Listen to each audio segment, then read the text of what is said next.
It even has Onward. And yesterday was just, a lot of. Yeah, but they're so far into it. Yeah, a full cup of liquid and they got that. Yeah. Okay, welcome everyone. It is September 5th, 2023. Welcome to our 9 o'clock Monday or Tuesday morning briefing. Let the record reflect that all 5 commissioners are present and our executive management team.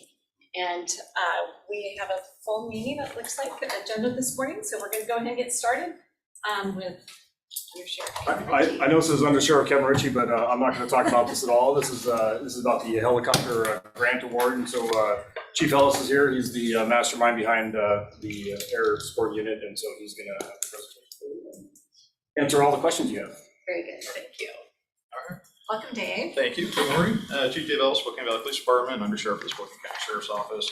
Appreciate giving me a chance to come in and kind of talk about our program and some thoughts about where it's moving in the future. Got a quick PowerPoint presentation here to kind of give an overview of the program and kind of where it's going. If you go to the next slide. So a little bit of history of the Spokane Regional Air Support Unit. Created in 2005 under congressional appropriation from Congresswoman Kathleen McMorris Rogers. We acquired a single Bell H-58 helicopter in 2005. With those funding from her, it was overhauled and put into service. Slide. The unit itself, it's made up of all members are assigned as auxiliary duties, so they are all full-time employees who have full-time jobs in the agency. We also have 10 civilian volunteer pilots, and we've had that since the day we started.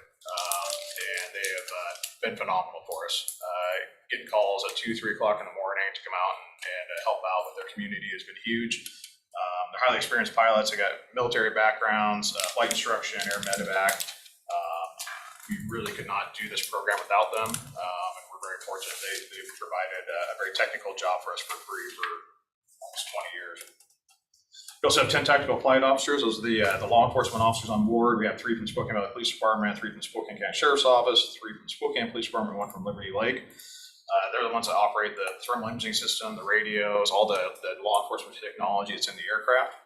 We also have 6 helicopter rescue medics, and they're from the Spokane Valley Fire Department. And so they're the ones that when we do rescues, when we have a skier or a hunter or something like that, you might have a broken leg out in a remote area. They're the ones that go down the line of the helicopter, package the victim up, treat them, and then ride back up into the helicopter with them. And then they provide medical care while we fly them to the hospital or get them to an ambulance.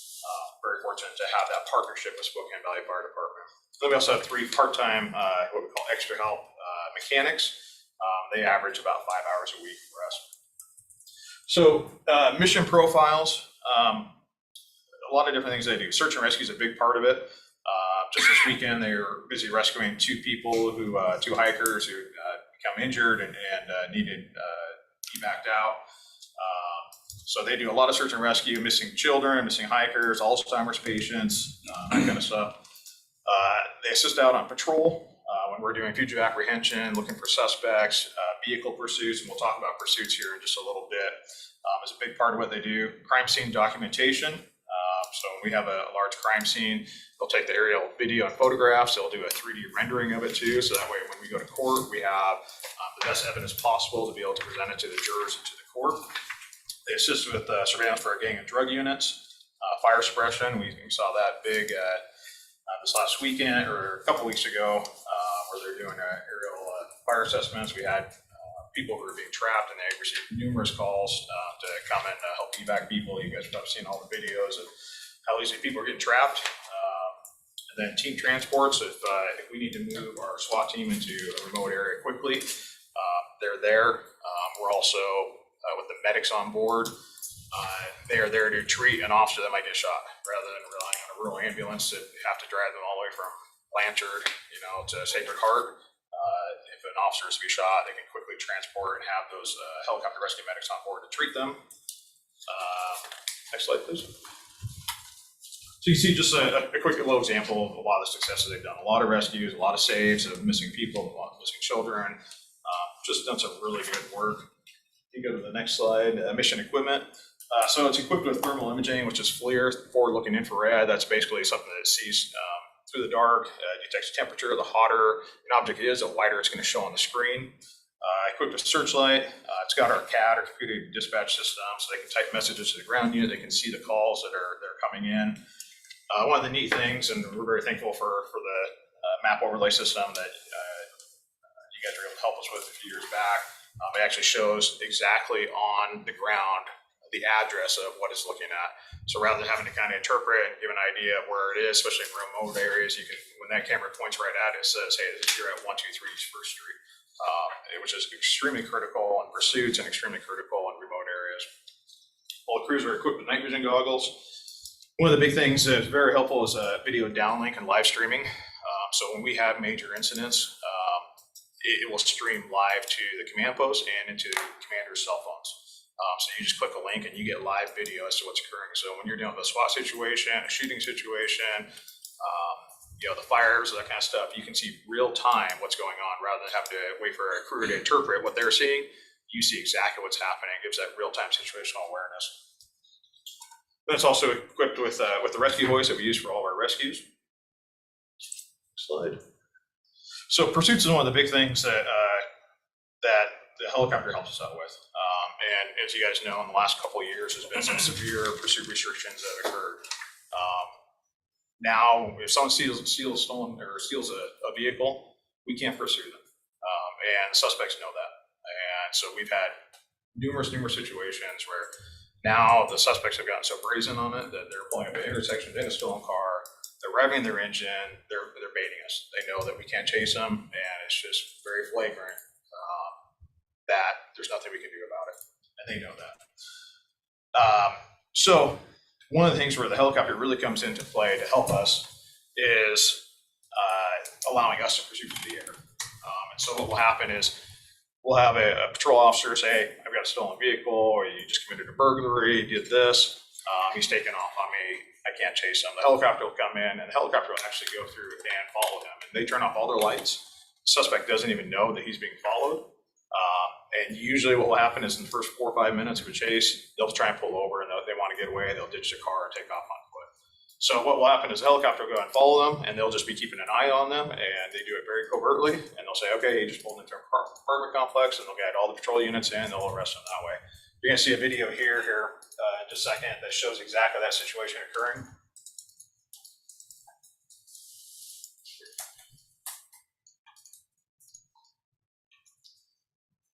Jump forward to the video. That's perfect. So this is thermal imaging. So the hotter it is, the wider an object's going to be. So you're going to see the engine on a car, the brakes, that kind of stuff are going to show hot. There's your suspect vehicle.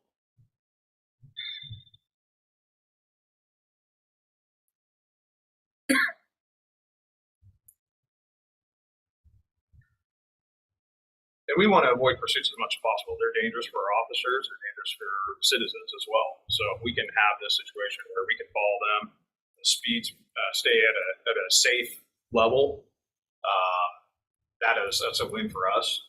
And you're seeing they're alternating between camera views. One is kind of the low light one is thermal imaging.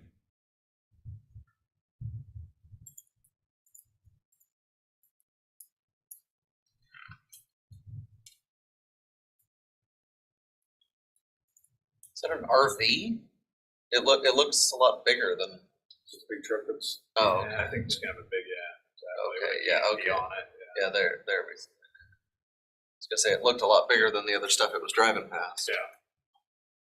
And you'll see, when one of the interesting things, when these vehicles take off on, I see the difference in the heat between that one, you can tell that one was running hard for a while. And this is, where the patrol officers backed off. But you can see how sensitive the thermal imaging is, and the difference just between two vehicles, where the brakes get hot, the engine gets hot.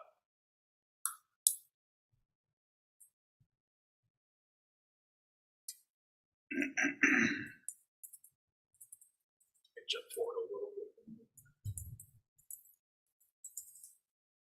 So here they've ditched the vehicle. They're going to get out and start running. All this time, the helicopter, the flight crews are saying, hey, the suspect, okay, they're parking there.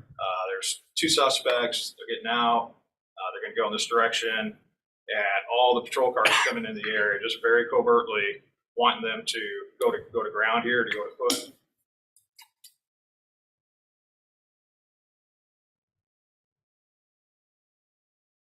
So now the flight crews are saying, okay, now he's walking northbound on, whatever road it may be. Now he's running. So you recording as you're, okay, so you've got, Yep, it automatically starts recording when you start flying. Yep. And one of the nice things too is for the supervisors, that kind of stuff, they can also see on their phones. They can see real time exactly this as it's occurring.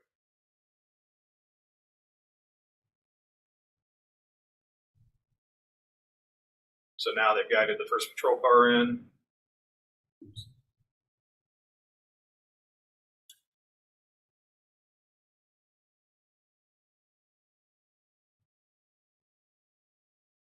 And you see, he just threw an object right there.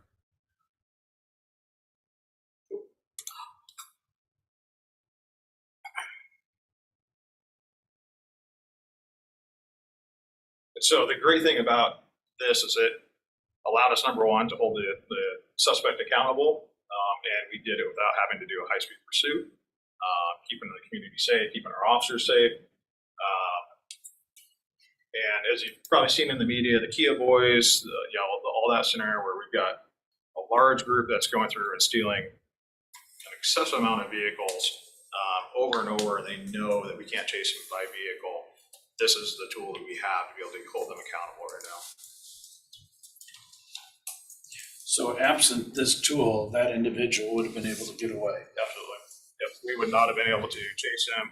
Our patrol vehicles, when they saw him, would have to pull over. And let him go. A stolen vehicle. And tough forever with a stolen vehicle is, it's not like it's registered to them, right? So they're going to get away.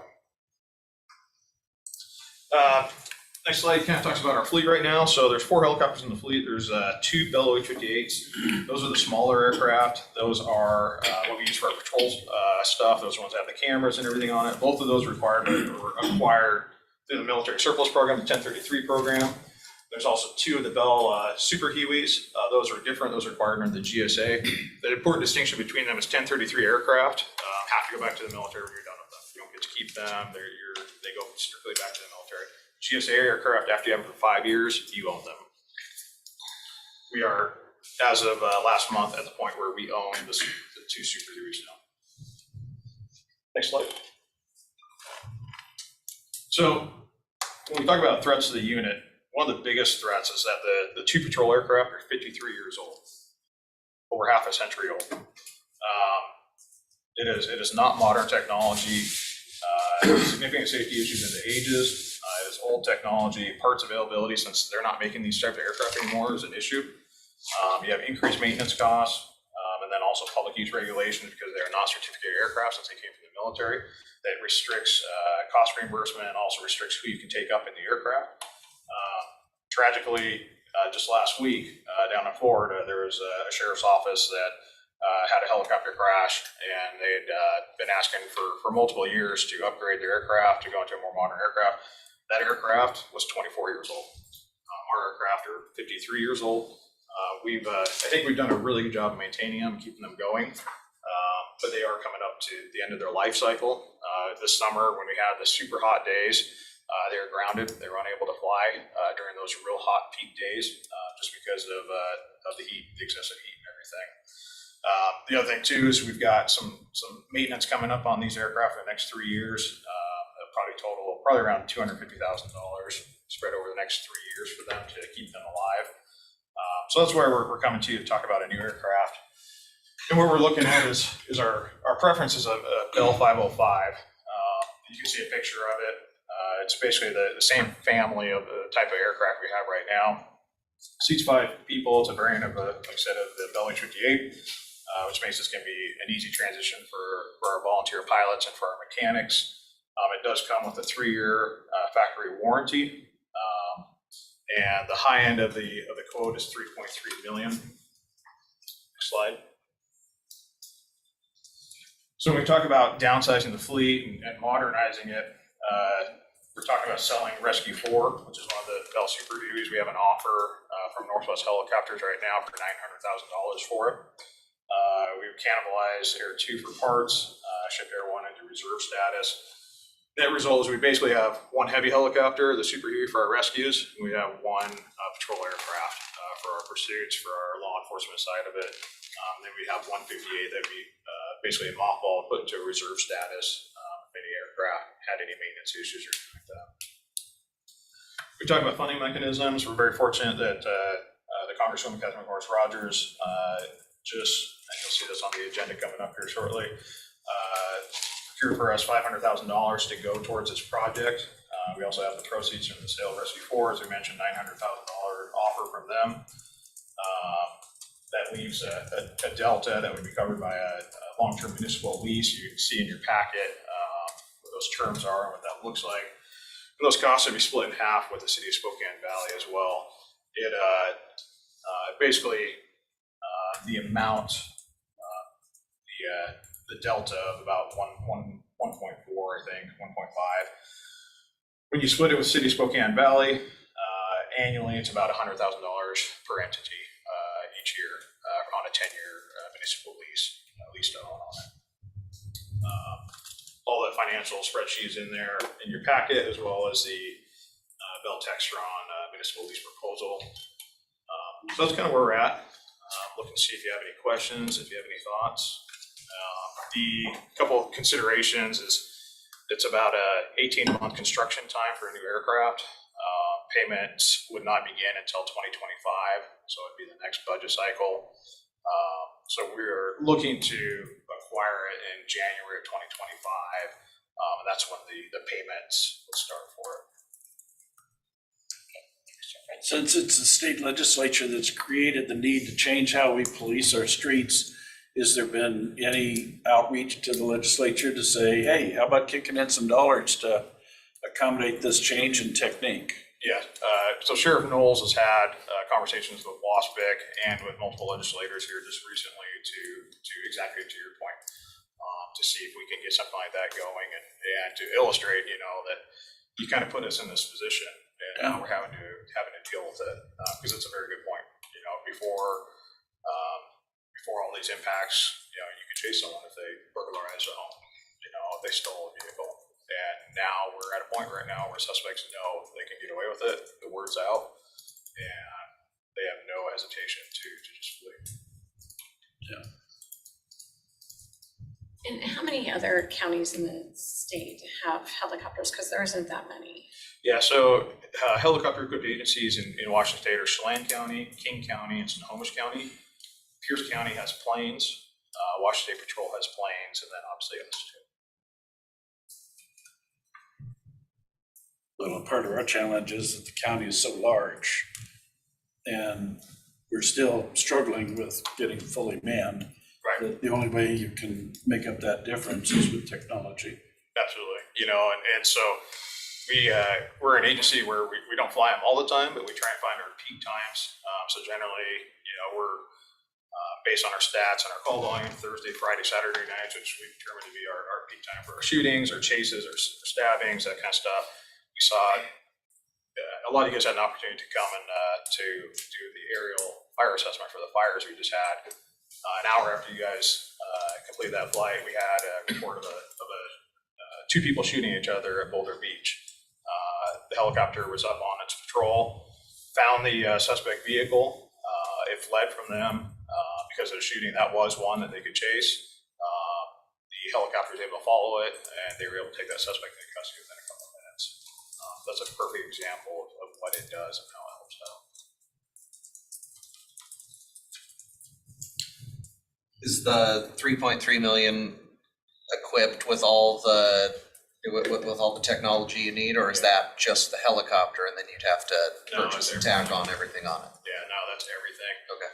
And there might be an opportunity to lower that a little bit, depending on how we do the finishing. If you have Bell do all the finishing, upfitting, basically of all that equipment, you pay a little bit of a premium. I think there's an opportunity to look at some finishing shops that do that, might be able to get that price down a little bit more, but I wanted to come in with the worst case scenario for you guys. is Rescue 4, is that one of the 50-year-old ones Yeah. then? Okay, Yeah, they're all 50 years old. is it, okay. Alright. And that's safe for us to sell to someone else? Yeah, you know, the nice thing about the two Super Hueys that we acquired 5 years ago, those are in different shape than the other 50-year-old aircraft in the military. And the difference is that those came from Department of State. And Department of State had just went through and put in about $2.5 million into each one of those aircraft, completely refurbishing, completely rebuilding them and that kind of stuff. So even though they're 50 plus years old, they're very fresh, and that kind of stuff. So we're good on that. But that's the difference between the 58s where they've not been refurbished. They have not had all of them.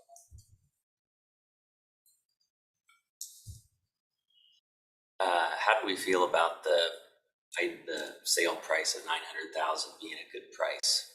Yeah, I think that's pretty reasonable. When we talked in the industry, kind of trying to get a feel for what that looked like, we were getting pretty wide ranges because it is a non-certificate aircraft, so that affects your value of it. And the estimates we got were between $500,000 and $1.5 million, $2 million, and that kind of stuff. And so we put it out to Bell Helicopter themselves because they do rebuy and that kind of stuff. They offered us $500,000. We think Northwest Helicopters they're the largest kind of Huey sales helicopter entity in the Northwest. I think that's pretty accurate value. And is there a time frame on acceptance of this grant? Yeah, so I think actually the acceptance of the grant, I think is in the next couple of weeks. September 22nd.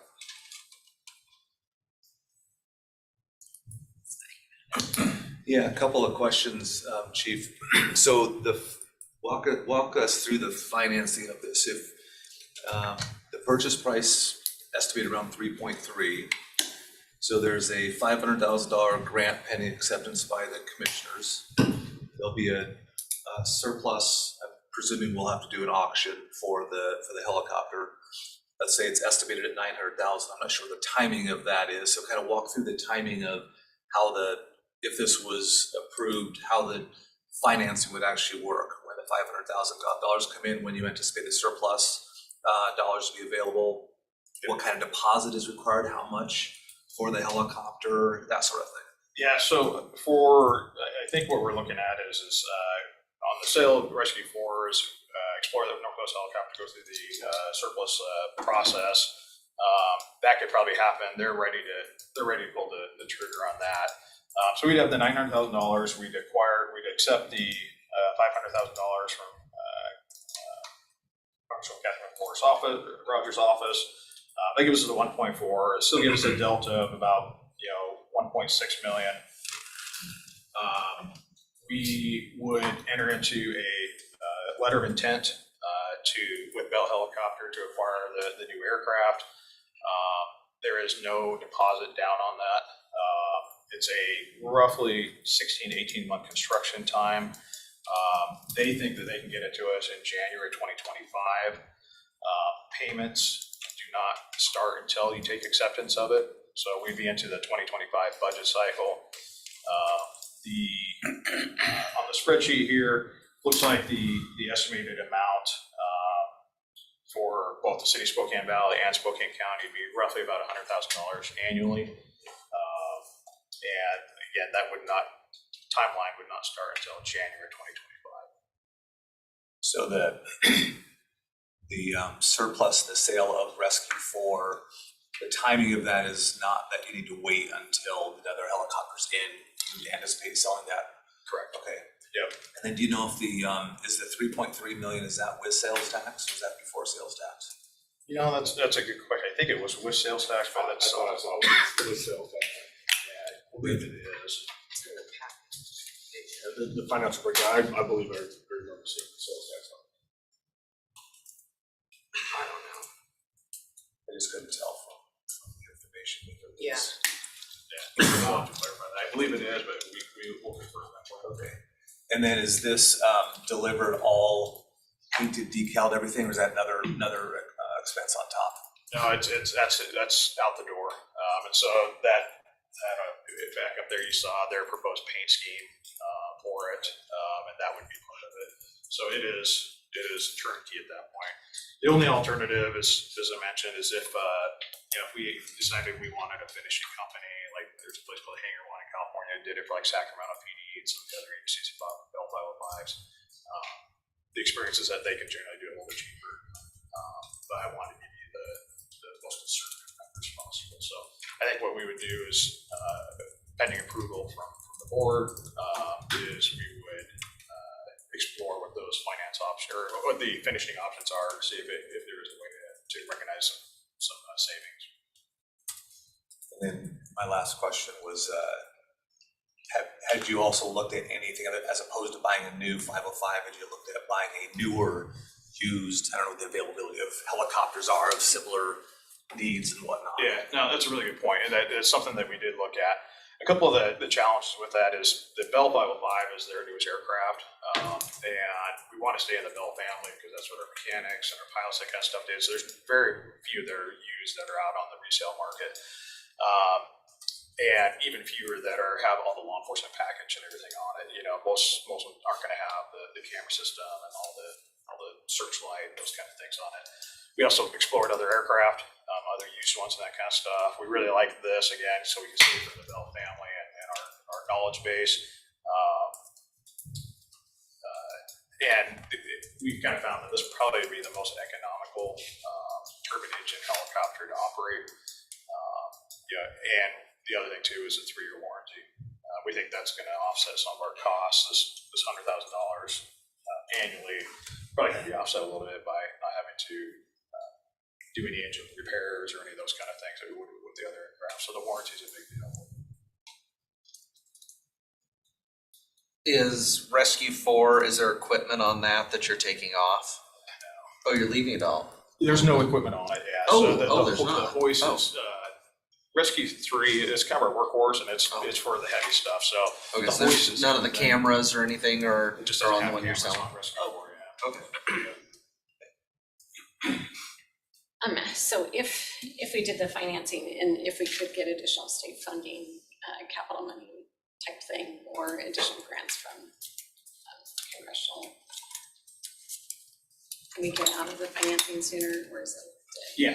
Yeah, so you can prepay. The other option too is that when we're not paying till January 2025. So, if we were to acquire some funding to offset it, that could, if we were to get another $500,000 from the state or something like that, that could be put down onto it to lower the finance amount. So, sorry, I'm trying to look at the numbers. So you're saying it's about 100,000 per year once you've reduced the cost through the grant and the sale? $100,000 for Spokane County, $100,000 for Spokane Valley. So is that something that, and I'm new, so I don't know the practice, but is that something that since we have a whole year before you'd have to start paying, that you could just we could build into their budget, that 100,000? So under the contract with the City of Spokane Valley, large capital purchases are split. And so this is built into the contract that if you have Right, large but I capital. mean, the county portion of it. I guess. So like, do I we think have we- 100,000 Well, for you guys to put towards the in our loan in your budget? in our current budget? Or could you find it? I'm always optimistic that we can find money in our budget, but Randy's back there kind of giving me a side eye. Basically, you're asking for an additional Yeah, I mean, $100,000 on top of your current. I think, I don't want to, I'm always optimistic that we're going to hire everyone that we need to hire, but history has proven that that's not the case. And so I think we could probably find some money with some, like we're doing this next year, is unfunding some positions, and we can probably find money that way. I think it's possible, yes. But currently, there's no capital revolving fund in the sheriff's department, okay. And Al brought up a good point. I know last year the legislature allocated, I think it's to local jurisdictions like $7 or $8 million for training, which sounds like a lot of money, but is it a lot of money when you spread it out between all of the law enforcement jurisdictions that need additional training? But I know there's going to be pressure on them this next legislative session as well to find more dollars like that for technology and for more training to address these type of issues. And so I think we have a strong case. I do think money will come in. How much that will be, I don't know. The legislature, everyone I talk to, the legislature acknowledges that they've created a situation where local jurisdictions need funding for this type of thing. I'm sure it's the same conversation. So Otherwise known as a nightmare. now, whether it's $10,000 or $1 million, I don't know, but they acknowledge it. Just like Chris and then. Just, again, I'm learning about all this and thinking it through. And I'm wondering, in terms of the mission of this unit, how much of it, if any, is able to be done by like drones, for example? I'm just wondering what the differences are between this unit and Yes. other capabilities. So part of the air support unit consists of drones, and we have 7 drones that we utilize, and they've been extremely beneficial. They do great work. And where we use them in is in static situations that it's not going. And the reason for that is there's a couple of limitations on drones. One is you only get about 20 to 25 minutes of flight time on a drone, and that includes your time to fly the drone there and fly it back. So your useful time on scene is about 20 minutes. The other thing too is that the FAA rules prevent what's called BVLS, beyond visual line of sight operations. So you cannot fly a drone outside of what I can see on the ground. And so you're pretty much restricted to operations that are over one house, one scene, static and that kind of stuff, and they're going to be short-term in duration. So where we really use it for is crime scene documentation. They'll go up and they do a great job of using what we call, it's called Pix4D software, and it maps everything out, and it gives a 3D rendering that we can give to the courts and to use for processing our crime scenes. It could be used for a barricade situation where someone's staying inside a house, and we're right there kind of thing. But when it comes to pursuits, when it comes to missing people and that kind of stuff, where the drone's got to cover, a long ways away, go out of sight, beyond 20 minutes, all those kind of things. And they're also slow too. I mean, they only go 20, 30 miles an hour, that kind of stuff too. So that's where the niche is those contained scenes. Anything beyond that is really, something that they're not effective for. And then I was thinking too, there was legislation that passed this last year rolling back some of the pursuit legislation from the previous session. I think bringing the standard back down more similar to what it was. I'm just wondering if you guys have kind of thought through how you expect that to impact pursuits. So what the standard did before is it raised it from reasonable suspicion to probable cause. When it rolled back, it went back to reasonable suspicion, but what it did not do is change the class of crimes that you could chase for. So it does not change that you can chase stolen vehicles or burglary suspects. If someone kicks in the door of your house and steals your TV, we can't chase for that. So it lowers the threshold for it, but it doesn't change the crime categories. There's no situation where it can steal or pursue a stolen vehicle, a burglary suspect, those kind of things.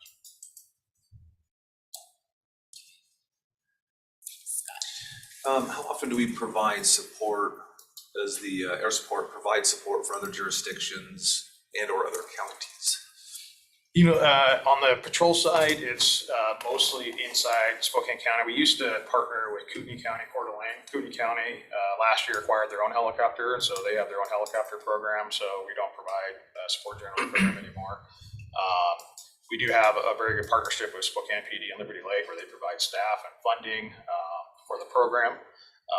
The search and rescue is a little bit more where we provide to some of the counties. We receive Regional 9 Homeland Security grant funds and Stone Garden funds from Department of Homeland Security to offset some of those costs. One of the tricky things is that these are non-certificated aircraft, and as a result, you fly in what's called a public use category, and public use is very restrictive on your ways of recapturing funding back from other agencies. There's some very strict criteria, being that it's going to be imminent threat to person's property and no private operator be reasonably available. And so our hands are kind of tied somewhat when it comes to reimbursement on other agencies with these aircraft. Will that change with this being? Yeah, it would be easier than, The other thing too, that not flying in that public use category does is you can only fly with mission essential people and that kind of stuff on board. If you fly a certificate aircraft, you can fly whoever you want. So if you had the media wanted to come up and ride, they could. Some cities and counties use it for economic development where, they might have a large company coming in and they want to scout potential sites to build a new factory or something like that in their county. They could take them up and be able to give an aerial view of potential sites as a, economic development improvement tool. We would be able to do situations like that, whereas in a non-certificate aircraft, we're not able to do that. So to follow up on that, so you do get operational funds from SPD, others, Spokane that Valley. to help your Spokane. operation, but not necessarily the capital funds, except for, so have you spoke with the City of the Valley council members about, I know it's part of the contract that they share in the capital, but it would be an increase, right, to their contract in the future. Yeah, so the contract allows for that. The contract speaks that the county has the discretion to do capital purchases and that the valley is basically responsible for 50% of it. Randy and myself met with Eric Lamb, Deputy City Manager for City of Spokane Valley last month and had conversations about exactly this and to start preparing them for this possibility.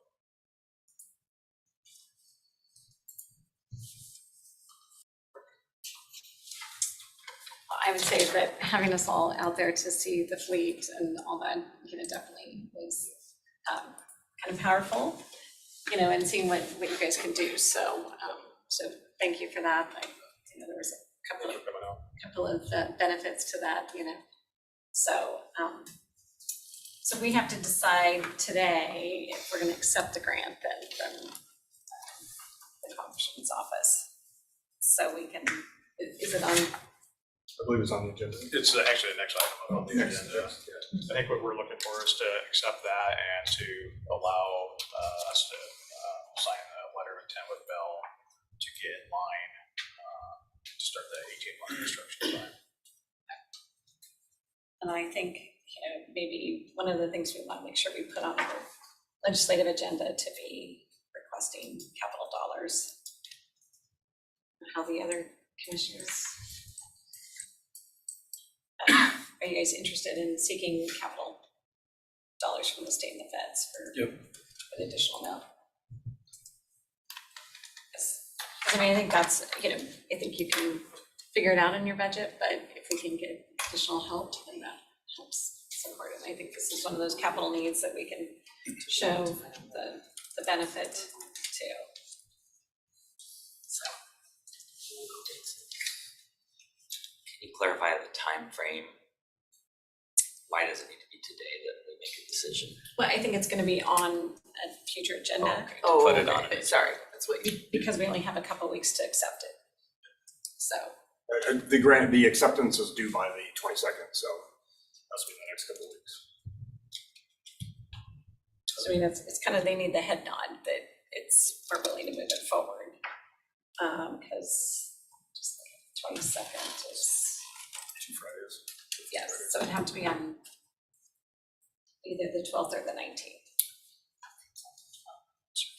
Yeah, and I'm fine moving I think it's forward with scheduled for it. the 12th.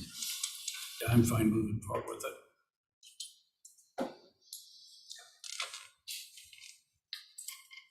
I would like to have some sort of commitment from the sheriff's office to try and identify those funds within, the current budget. 'Cause it's gonna be a lift. And it's just hard to know where we're gonna be in 2025, I guess. So I guess that's my concern is, I'm not opposed to it, I'm concerned about the increased budget amount and how we're gonna be able to accommodate that in the future. And I know that timing isn't quite there, but part of what the commissioners will be going through is our 6-year capital plan.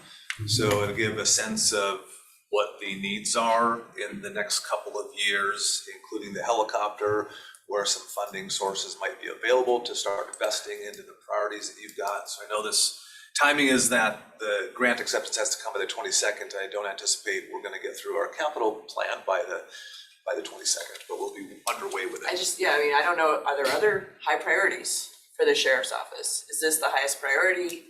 Is this where you wanna put all your focus in terms of a major capital, purchase for the next couple of years? I don't know what other needs there might be to balance. Go ahead. We did identify the helicopter, the 2025 budget as our top capital needs. So, we are planning for it, and so I think for budgeting and for additional capital, we're gonna consider this, and this is gonna be our priority, so. I think we're gonna be able to find the money, it's just, I don't know, sitting right here, I can't tell you exactly where, but. And you're saying 2025 because it's. Because we don't have to pay for it until then, yeah. Get it. Right, and we're gonna have money from other sources, initially to help pay for it, but finding $100,000 in capital a year is a lot easier than 1.5 or whatever the delta would be, so, No, I agree. yeah. And I think that's where too, if we can seek additional grant funding for it, capital funding would be good, Commissioner French. Well, and, whenever, I've been challenged by major capital expenditure like this, if not this, then what? I mean, then what? That auto theft would have gone would not have been captured. Then we looked like San Francisco and LA where you just, open theft and we turn Spokane into a shit show. Sometimes you just make tough decisions and that's why we're here. And that's why a lot of us are here. Anyway, yeah. And to your point, and I know the chief mentioned this, the helicopters are old, and they're gonna need a significant amount of maintenance over the next few years.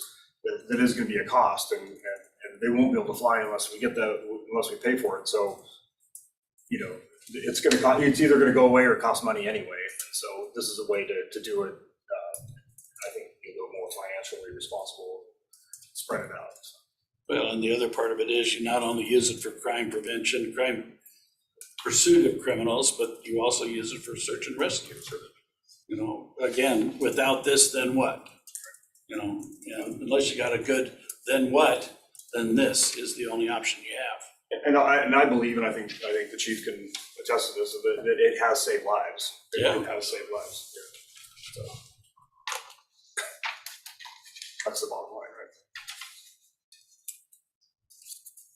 Do you guys have any numbers in terms of how frequently it's used for different missions, such as search and rescue? Yeah, I don't have. Get that. But yeah, absolutely. And then be on the Huey side versus this side. Okay, I'll be a breakdown for both aircraft. So both you were asking for like the number of missions and then the total cost for each one for the program. Could I get the total cost of the program per year? Okay.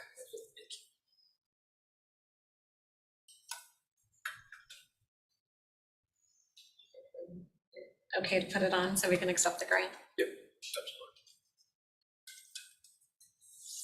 absolutely. Okay, so that, longer discussion than we thought, so we'll get moving.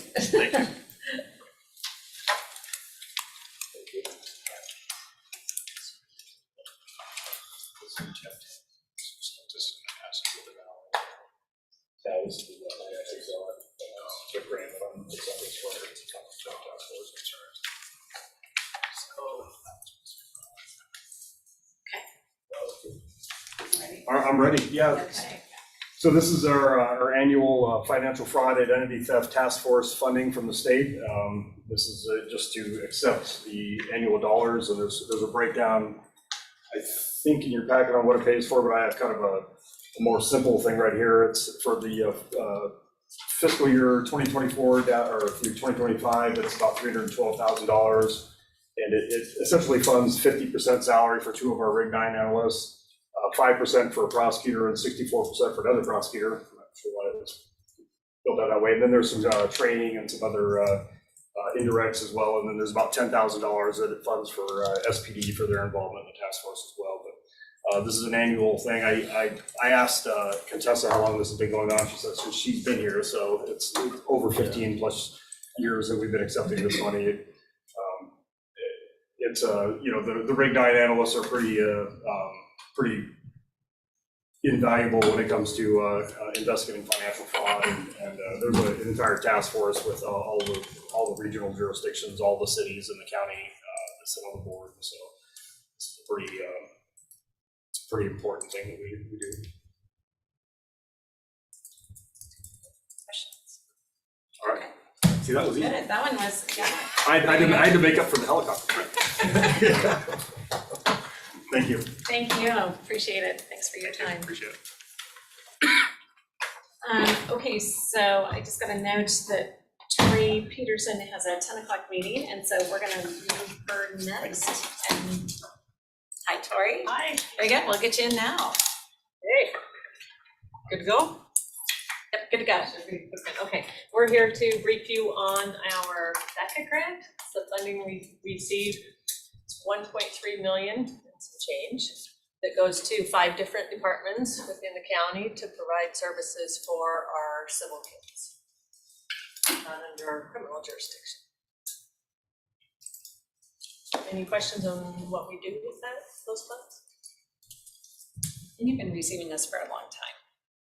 Yes. 7 years. 90s. Yeah. We get the highest amount in the state because we have the most filings, largely because of our cooperation with the schools and the partnerships that we have. So it's based on filings. We have the most filings in the state.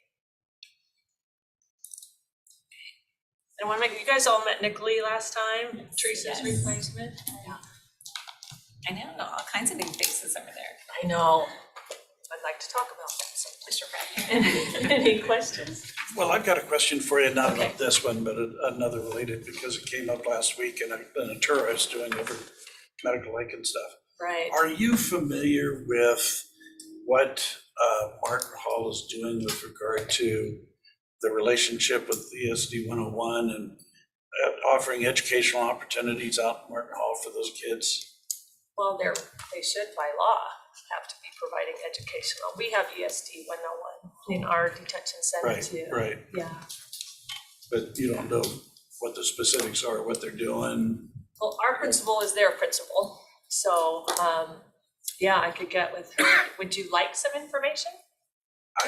Not necessarily for Oh, this okay. meeting, but just personally, I would, because it's come up a couple times last week that, Okay.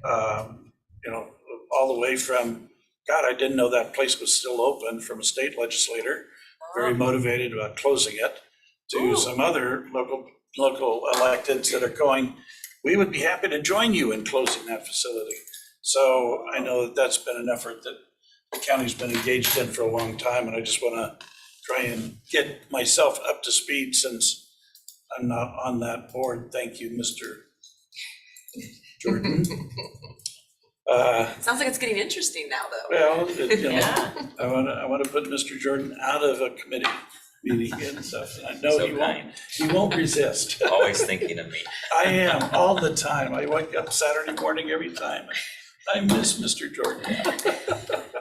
Yes, I can get you specifics, but I would it's the appreciate same. it. Thank you. They're required by law to do that, and it's schooling whatever the kid's at. And they most likely do GED work as well. Okay.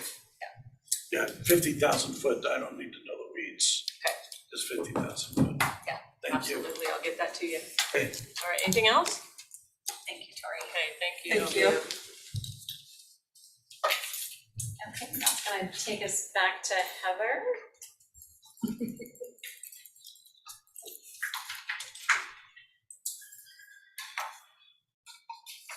Good morning. Good morning.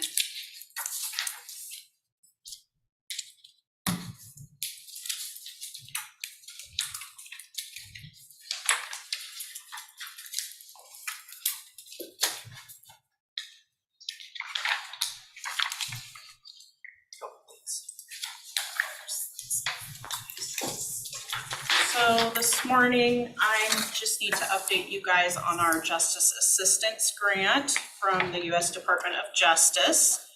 We have 2 documents that we're going to need to execute this year. We need to update our disparate jurisdiction memorandum of understanding. In 2022, unbeknownst to us and the city of Spokane, Governor Inslee included the city of Spokane Valley in our disparate jurisdiction. When we received our initial allocation, it was $180,880 that we received that in about July of last year. I briefed you then. When the contract actually came, it was for $214,000. There was no reason for us to go repoll the allocation table at that time. The assumption was just made that there was more funds available, so those funds were distributed 50-50. When the application allocations came out for this year, the city of Spokane was included in our disparate jurisdiction allocation. That's when we went back and they had actually updated the 2022 tables. And then we realized obviously that they should have been included in 2022. Per our conversations with the Valley, they did not apply in 2022 for the JAG grant because just of the amount of work that it takes and the amount of reporting, it wasn't worth it for the funds that they would receive. So between the city of Spokane, ourselves, the sheriff's office, prosecutor's office, we have, the city of the Valley has determined that they do not want to take a year of trying to do the application, do all the monitoring, do the subcontracts. They would prefer to just take a portion of the sheriff's office allocation. So we've redone the disparate jurisdiction MOU to say that we'll basically continue operating as we do now, where the city of Spokane takes a year and we alternate and take the opposite years. The only change is that now the city of Spokane Valley Police Department will get a portion, 50% of what the sheriff's office award is. Any questions on that?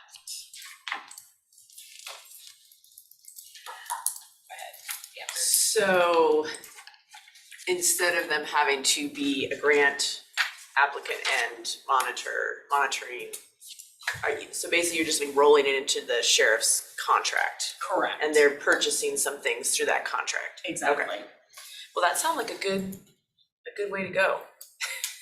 Cause I know, like, for the amount of money, it's probably not worth it to do all of the monitoring and grant reports. Yeah, that was their opinion. And the sheriff's office agreed. And so our arrangement with the city, and correct me if I'm wrong here, but our arrangement for the city historically has been, we alternate this burden every other year so that no jurisdiction has to carry 100% of the cost because it's a money loser. So one year the city does it, next year the county does it, the city and the county. And with the amount of money that the Valley gets out of it, I can understand why they just want to be a subcontractor to the sheriff's office. They're just, otherwise you're spending more money than you're getting by trying to be the administrator. Is that accurate? Yes. Yeah. Okay. So for this year, our award is $214,815 for the disparate jurisdiction. The city of Spokane will receive $118,148. Of that, because they are the applicant this year, they will receive $21,481 in indirect costs. That's 10% of the award. We will receive $96,667. Of that, $48,333.50 will go to the prosecutor's office. That pays for about 53% of an FTE for that particular office. And the $48,333.50 for the sheriff's office will be split between the sheriff's office and the city. Sheriff's office is intending to purchase some surveillance security equipment for the helicopter hangar, as well as a couple of radar systems for patrol. And the city of the Valley is going to purchase a security system upgrade for the Valley precinct. That's what's been submitted. The application itself was submitted by the city of Spokane last week. The cutoff was the 30th, so it has been submitted. We'll wait for approval. Usually the contract doesn't come till somewhere in October. So the disparate jurisdiction and the operating or program MOU is set to go before the city between now and the first part of October. And then the city of Spokane Valley will sign the disparate jurisdiction. It's up for consideration, but they haven't given us a timeline on when they will sign it. So what the plan is at this point is that I would put the disparate jurisdiction onto next week's agenda, if you guys are okay with that, and then the operating MOU the following week.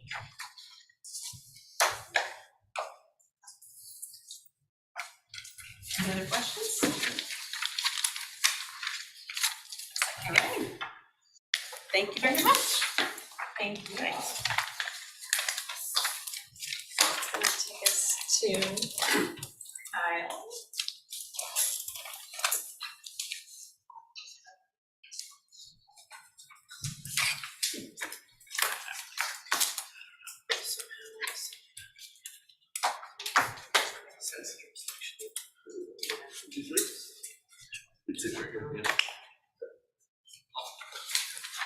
Good morning, Commissioners.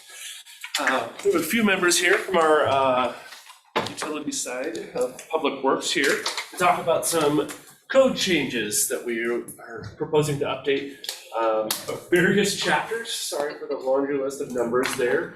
Much of this is cleanup, and then we have a whole new section we're adding into here. So, Ben, are you gonna lead us off here? I can, or Louis, do you wanna? Well, I was just gonna, off of what Kyle's saying, a lot of these are kind of clerical things, the old environmental services director position was deleted, and so that's what a lot of these code changes are, is just changing the name and naming the public works director instead of the environmental services director for different things. And then on the sewer code, one notable change, our code used to say, or currently says, that up to 3 houses can be served off of a private sewer line, like a shared line, with director approval, and we wanted to change that. So we say 4 or more could be connected onto a single private shared line with director approval. So just it's gotten to be fairly common where there's these shared private sewer lines, and so I just wanted to give a little more latitude for approving some of those shared private lines. And then a lot of the 8.03 and 8.03A are the grease interceptor and grease control device changes that Ben and Joshua have been working on for a while. So yeah, maybe we'll, Ben, if you'd like to speak to. Sure, yeah, thank you, Commissioners. This is Joshua Villa is in our pretreatment group and has done a great job of updating this information and trying to improve our existing code. And so what we're proposing here in 8.03 is to improve how we manage fats, oils, and greases. Not the most exciting topic, but it's really important for our sewer collection system. So these things, if they're not controlled, can get into sewers and cause sewers to overflow onto the ground or into buildings and a big mess. And so all of this exists in our code right now, but what we're proposing is some clarifications to improve, allow us to manage our customers and work with them to make the requirements really clear so that they can deal with these. So fats, oils, and greases come from food production, and then also from automotive work or oils that might make their way into the sewer collection system. And we have some details on the devices that we're working with. All of them are already specified, but what we've proposed in the next slide is to, the code revisions are to correct the type of businesses that can haul fats, oils, and grease waste. We call them septic tank haulers, just generically, but it's not septic waste. It's very different. It has, in some cases, has value, so we don't want it mixed with septic waste. And then also updates the type of devices that can be used, just to be more clear, just so it is clear language. And then also clearly defining the cleaning frequency, so that when folks aren't following the rules and we're seeing grease, what we see is grease in the sewer lines through video inspection. We want to go out to them and explain to them that these are requirements, that it's not optional. They need to make these changes, but it's not new. It's just clarifying that in there. So we can take questions on it. Go ahead. The one thing I wanted to comment is the variance also is something that's being put in our code. So for businesses that use their devices infrequently. Let's say if it's like a commission hall that only has 2 uses per year, it gives them an option to deviate from these required maintenance requirements based on their use. So if you've got a grease interceptor and you're having it maintained, who are the licensed receptors for the grease today? Yeah, so great question, and Joshua's been working with these folks a lot to try to improve their understanding of our requirements and make it clear, so. So right now, there's a few places primarily, and that's part of why we're changing the names and the types of businesses that can haul the fog waste. If they're wastewater haulers, then they're licensed to discharge to the city of Spokane's facility there. Now, there's also a couple other locations that are allowed for field applications that are monitored by the Department of Ecology. So it generally goes either to the city of Spokane or it goes to approved locations through the Department of Ecology, the fog. So give me an idea of who would be an approved location other than the city of Spokane. Well, so one of them is, there are 2 facilities that I'm aware of three. One is Baker Commodities. Another one is going to be, there are 2 land-based applications. I'm not exactly sure where the land location is, but that's part of what's regulated by Department of Ecology. Okay, you answered the question. I was trying to get, is Baker Commodities still handling the grease byproduct and stuff? Privately they do, but as far as our where our waste stream is managed, that's just their own private entity. Yeah, but they are still taking the grease. Okay. As far as I'm aware of, yes. The main place is Riverside Park, the Yeah. city of Spokane, Riverside Park, water reclamation facility.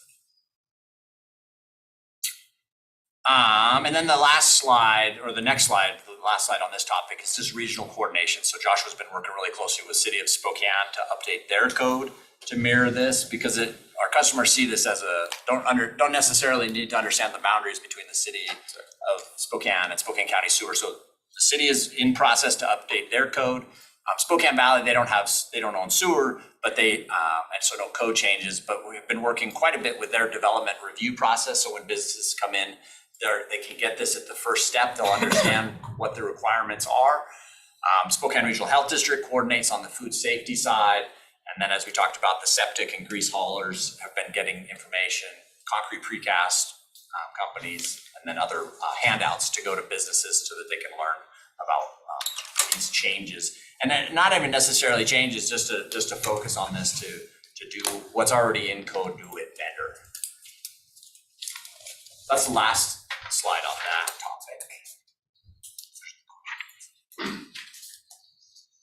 And then this slide just again speaks to the change in our organization, merging the environmental services with public works, and clarify some of the county engineer roles, and public works director roles in our codes. I think that covers everything. Say there was two packet, or in your agenda packet, there was a Exhibit A and Exhibit B that goes through line by line of all the code amendments and the fog grease interceptor issues and changes as well. So, does anybody have any more questions on that? Louis, could you give kind of a quick overview of the private sewers? What gives rise to a private sewer? Why are they different from a public sewer? What's the significance of the up to 3 versus 4 or more, just for the commissioners? Sure. Yeah. So the public sewer is the sewer main in the street, basically manhole to manhole, and the private sewer goes from the connection in the street to the house or to to a duplex. What we've seen recently, more and more of these duplex developments or the ADU developments where you've got an additional ADU like in somebody's backyard or in a backside of a house. It's much more common now where there would be like a backyard sewer that would serve, in the past, if it would go across, say, 3 lots, it would usually have been like 3 single family homes, but now it could be 3 duplexes or 2 duplexes and a house and an ADU. And so that's kind of what's becoming more common with the more, the looser, denser development rules with the ADUs, that just having a limit of 3 is becoming kind of a kind of a problem or just much more common issue that we would want to allow additional. It does help the lot densities to be able to allow more of these public or private sewers to be able to share. They do have to sign a let's say shared use agreement, so they acknowledge which sections of sewer that they're responsible for, what part is shared, and if there's a problem, where that division is of responsibility. So the guy upstream has a different level of responsibility than the last house downstream, depending on where the blockage is in a line. So,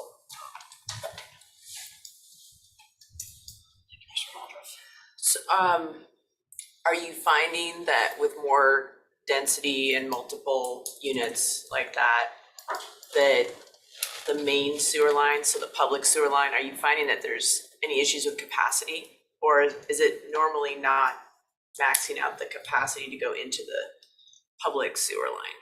We haven't had any capacity issues, so we've been, lucky that our system is fairly young, and it was conservatively designed back whenever it was built, through the 80s and 90s and to today. So it's very rare that we ever come across an actual capacity issue on the mains. So I think we're shaped that way. This, don't have any issue with what you're bringing forward, but it does raise an issue in the joint planning areas. Evidently, we've got a little bit of a challenge created again by the legislature, state legislators, with regard to new developments and HOAs, and where in the HOA we want the street to be private, so the developer's paying for the maintenance of it. But by being private, it also, the city won't provide sewer and water. In a private street, they only provide sewer and water in a public street. So we've got a impasse here that don't need to address it today, but at some point we ought to have a conversation about how do we resolve this so that in the JPAs, we haven't put our developers in a position to where there's a no-win scenario for them. Just so that you understand, the legislature changed the rules with regard to HOAs, and at what point and how much of the cost the developer pays for, and when he transitioned that cost off to property owners that are buying and stuff. But it has got us to a point where nobody's moving forward because we can't get past this little challenge. So we should have a conversation. So my question is, so going from 3 or less to 4 or more, and no limit on the upper end, I guess,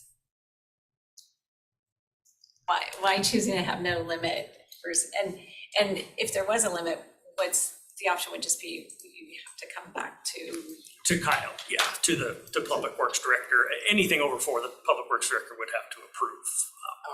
So be an additional level of review and approval for the higher level. I guess I'm just trying to figure out, is there a maximum that it should come back to the commissioners versus, just staying with you, just as developments occur?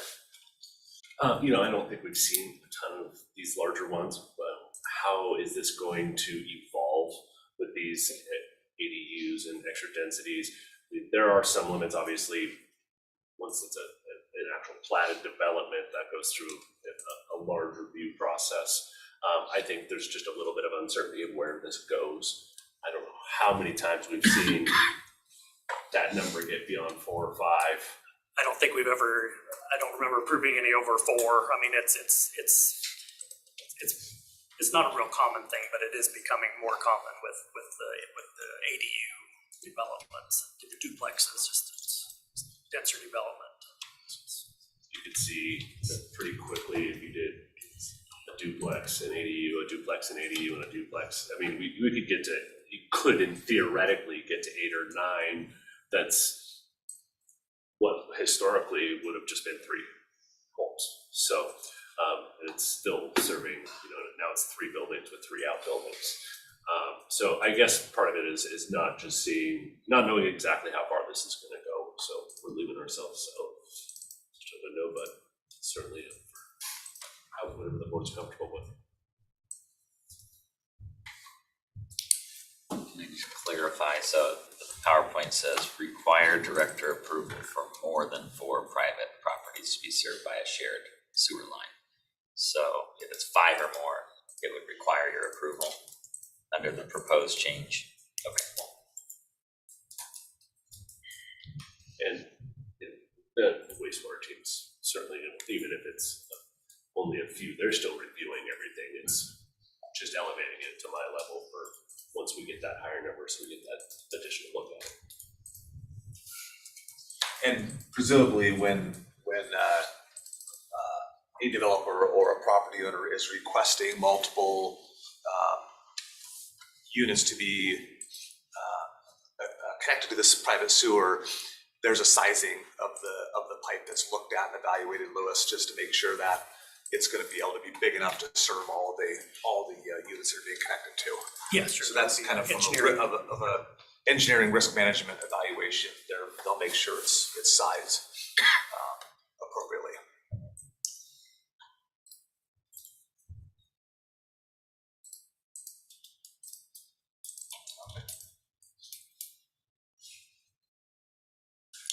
One other question, it says under chapter 9, Public Works Director, removal of reference to the Board of Commissioners appointing Public Works Director. What's that piece about? The Public Works Director is not a board approval position. The county engineer is a board approval position. The Public Works Director is an appointment of the CEO. But it used to be different. The county engineer and the Public Works Director have sometimes held the same seat. Oh, So Chad Combs, prior to Kyle, became the Public Works Director as well as the county road engineer. And statutorily, the county road engineer works right for us commissioners. Just some cleanup reflecting the fact that it's not necessarily one position. Could be in the future, isn't right now, 2 different ones.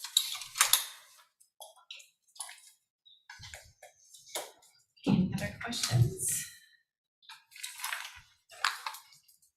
Thank you very much. Okay. Thank you, commissioners. Appreciate it. Thank you.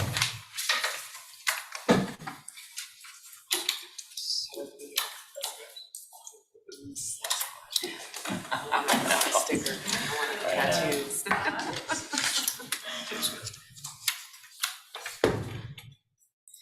Welcome, Scott and Jessica. Good morning. Great. We're not too bad on timing, only 15 minutes. Good. We'll let you go ahead and take it away, Scott. We have a small presentation for you today. We're here to ask for the board to initiate a series of, part of our annual plan. So most of you have been through this before. In this case, we're looking at 4 related documents: capital facilities plan amendment, which also sets in line the comp plan chapter 7 amendments as they need to go together, and then the pedestrian master plan and bike master plan, which are ready to be incorporated into the comprehensive plan, but we'll go through this annual cycle. And they are coming, we'll get into it toward the end, they're coming ahead of the cycle chiefly because once they get adopted as amendments, transportation and others use these as eligibility documents for grants and other things. So it's helpful to accelerate them rather than push them into the 2026 cycle. Next slide, please. What's different in the CFP from the amendment you adopted last year in December, which was pretty significant, there are really some minor topics, but they have major impact. Putting in refining levels of service, notably for general county facilities. This was not necessarily part of the WAC, but it came into, or RCW or the GMA. It came into life chiefly as a result of the court decision that rather than narrow capital facilities to those that develop for growth and development, it said everything that is publicly owned by the county. And so we had to broaden this out to consider general county facilities.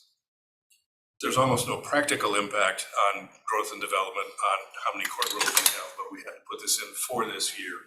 So you'll see that. And then the important parts, what we're simply putting is a more robust 6 and 20-year financing plan. It's the sources and uses table, so that we have really, well, for the first time since we've been looking at documents, the county will have everything in one chapter in one place at the same time in a format that is consistent. So the expenditures balance the available revenues, and this will all make our comprehensive plan back into significant or into compliance as we pull this thing through. Certainly, this is in response to the settlement agreement, notably the 20-year document, but we're putting this together now so that it can be a useful document for us going forward, as well as satisfying the settlement agreement. Next slide, please.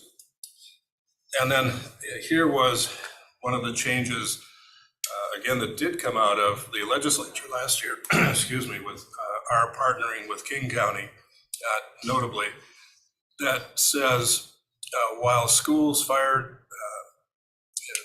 in some of these other districts should be part of our GMA required CFP, the recognition was the county does not have direct control over them. So if we make a good faith effort and one of those districts is either not responsive or doesn't give us what we need, we simply note that effort, and that can't be held against us in terms of our viability for compliance. So that's a helpful thing. That said, the work we did kind of in preview with our school districts, notably our fire districts, has paid off. You'll see that in the amendment when it comes forward in a few weeks. More school districts have been forthcoming with us in giving us a pretty honest assessment of their abilities. And fire districts are starting to talk to us in a way that they haven't before. And it certainly predates the recent disaster, but I think that also got everybody's attention in terms of maybe we should be looking a little more robustly into the future. So you will see in this CFP analysis, you'll see this is a more thought out process, and you'll see that trickle into the comp plan amendments where they all have that cumulative impact assessment that you will see at the end, and it now has a full concurrency analysis with our CFP. Next page, please. And then the last couple of things in the amendment are, in a sense, sort of technical. The emergency communication services has been just simply moved into a different place because it fits into a different category now. And then the indirect concurrency analyses were added to solid waste and general county facilities. Next slide. These will also parallel to some degree here in the comp plan chapter 7. What you'll simply see is they are in a parallel section now. They've done their, and the amendment comes forward just to make sure they're still saying in consistency with the CFP. Next slide, please.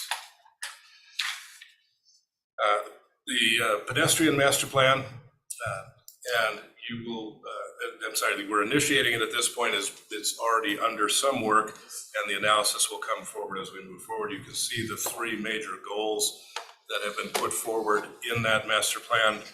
Those will be studied and brought back before you. Next slide, please. Similarly, with the bike master plan, 4 goals identified here that we will look through, and we will integrate these with the rest of comprehensive plan goals and amendment or goals and policies and bring that back to you. Last slide, please, Ron. And here's where we are for our annual cycle. Back in December is when applications were accepted for the CPAs themselves. The board initiated the 23 and 26 groups in May. We've been doing our diligence and our analysis over the summer. And you see here, May 11th, the Planning Commission recommended the initiation of the bike ped master plans. We've We didn't bring them forward now because we wanted to package them in with the CFP, which is the linchpin, as it was last year, to everything. In August, the PC recommended the initiation of the CFP, or recommended your initiation of the CFP in Chapter 7. And our target dates here are September 19th, where for your consideration, you will have a resolution at your meeting next week to receive and set that consideration. And then the December 28th and October 31st with a backup date of October 14th for action and consideration on the entire package of CFP amendments and comp plan amendments. So we're asking today for the initiation of these four, and we will be back to you in September or October with the results of the Planning Commission and the public consideration. Certainly available for any questions. So, thanks for I appreciate the timeline. It's easy to read. So are you saying then that between September 19th and so I'm trying to figure out where the work gets done with the community around the plans. On the bike and ped plans, most of that has been done prior to this. Oh, okay. Earlier So cycles. initiation just means initiation of consideration of passing, Yes. of approving, not initiation of having conversations about the bike and ped. In the normal cycle, these would be part of the comprehensive plan and would be initiated well upstream for that analysis. Historically, the bike and ped master plans have been done exclusively by our transportation group and simply brought forward for adoption. They need to be part of the comp plan. So now we're putting them into the initiation cycle. The work is substantially done. They had their public hearings, and I didn't bring a copy of it, but you can see they have an extensive list of their public participation comments in both the bike and ped master plans. But that work is substantially complete, which is why there's a very compressed timeline here. Okay, because I'm like, whoa, that's like a couple weeks. Yeah, no, Is that available on your it is website? posted. Okay, so I can go on there and see what kind of comments people had about. So is this just overarching goals, or does it actually have It has details. actual like ped and bike infrastructure improvements Yes. that would be expected over the next? Yes, number it of has, years. it has specific recommendations, and like I said, in the past, and the reason we're accelerating this and not doing it in 26 is once those are adopted, they become foundation documents to seek usually federal grant funds. right. And so that's why we're asking for them to be adopted up front here, so they can go right into their funding cycle for those improvements as you will see. So I just need to catch up and It's a see little where bit you out of guys- cycle. Okay. But just like the CFP, we're bringing these things back into the comprehensive plan envelope where they need to be under GMA. And that means we will not go back out of compliance once we get ourselves back into compliance. You never know. We don't see any other loose ends in county documents or processes that haven't been somehow now brought back into that shell, but things can happen, never know. We did want to share one piece of good news today.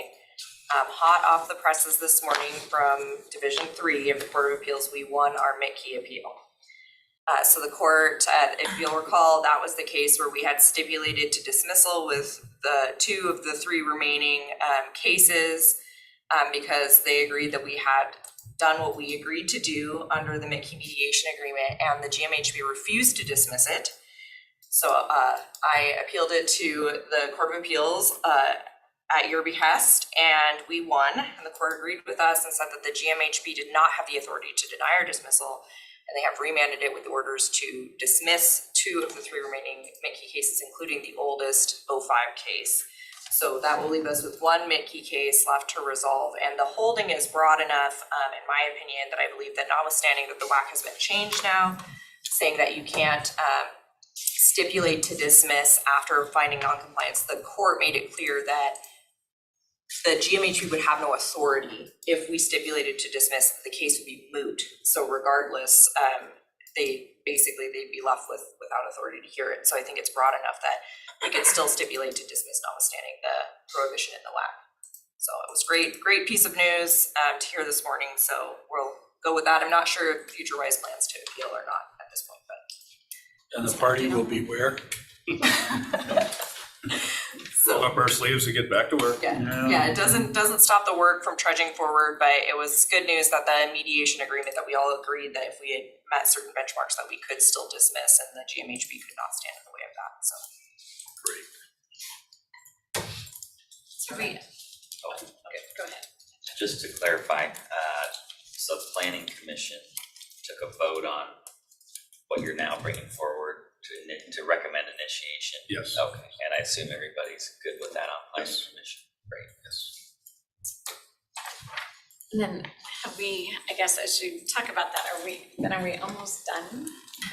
That would leave us with 3 cases left. 16 CPA 04, which had to do with the CFP. The 13 C case, which also had to do with the CFP largely, and a bit on still on the expansion of the UGA. And then the FutureWise 20 case, which also had to do with the CFP. So that's why the work still goes forward, but if those 3 cases can be wrapped up, then we will be compliant to GMA. So chinguitos.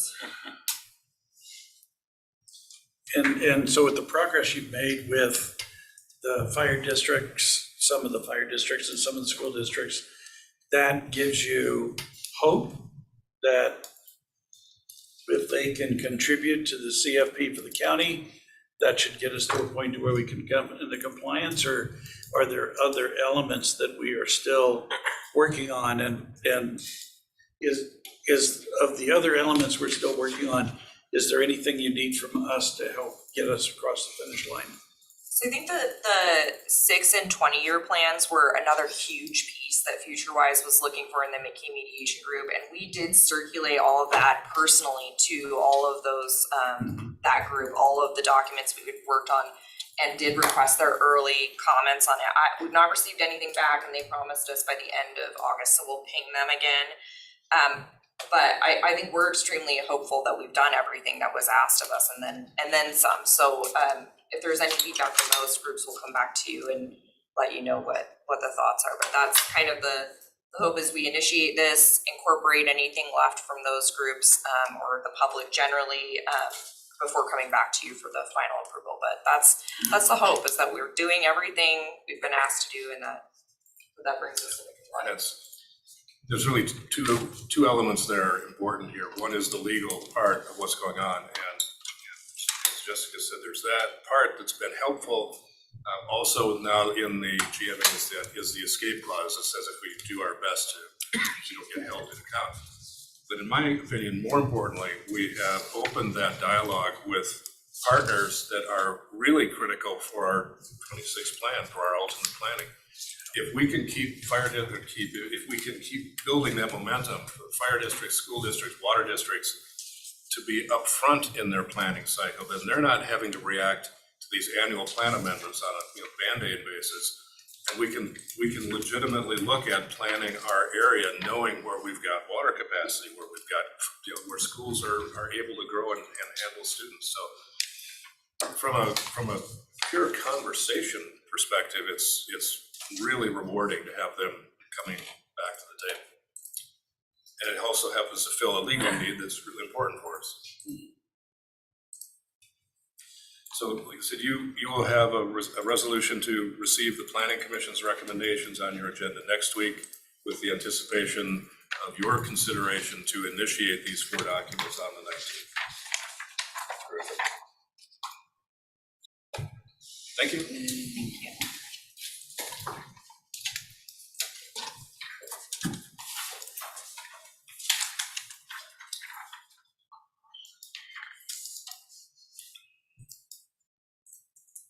Go team, go.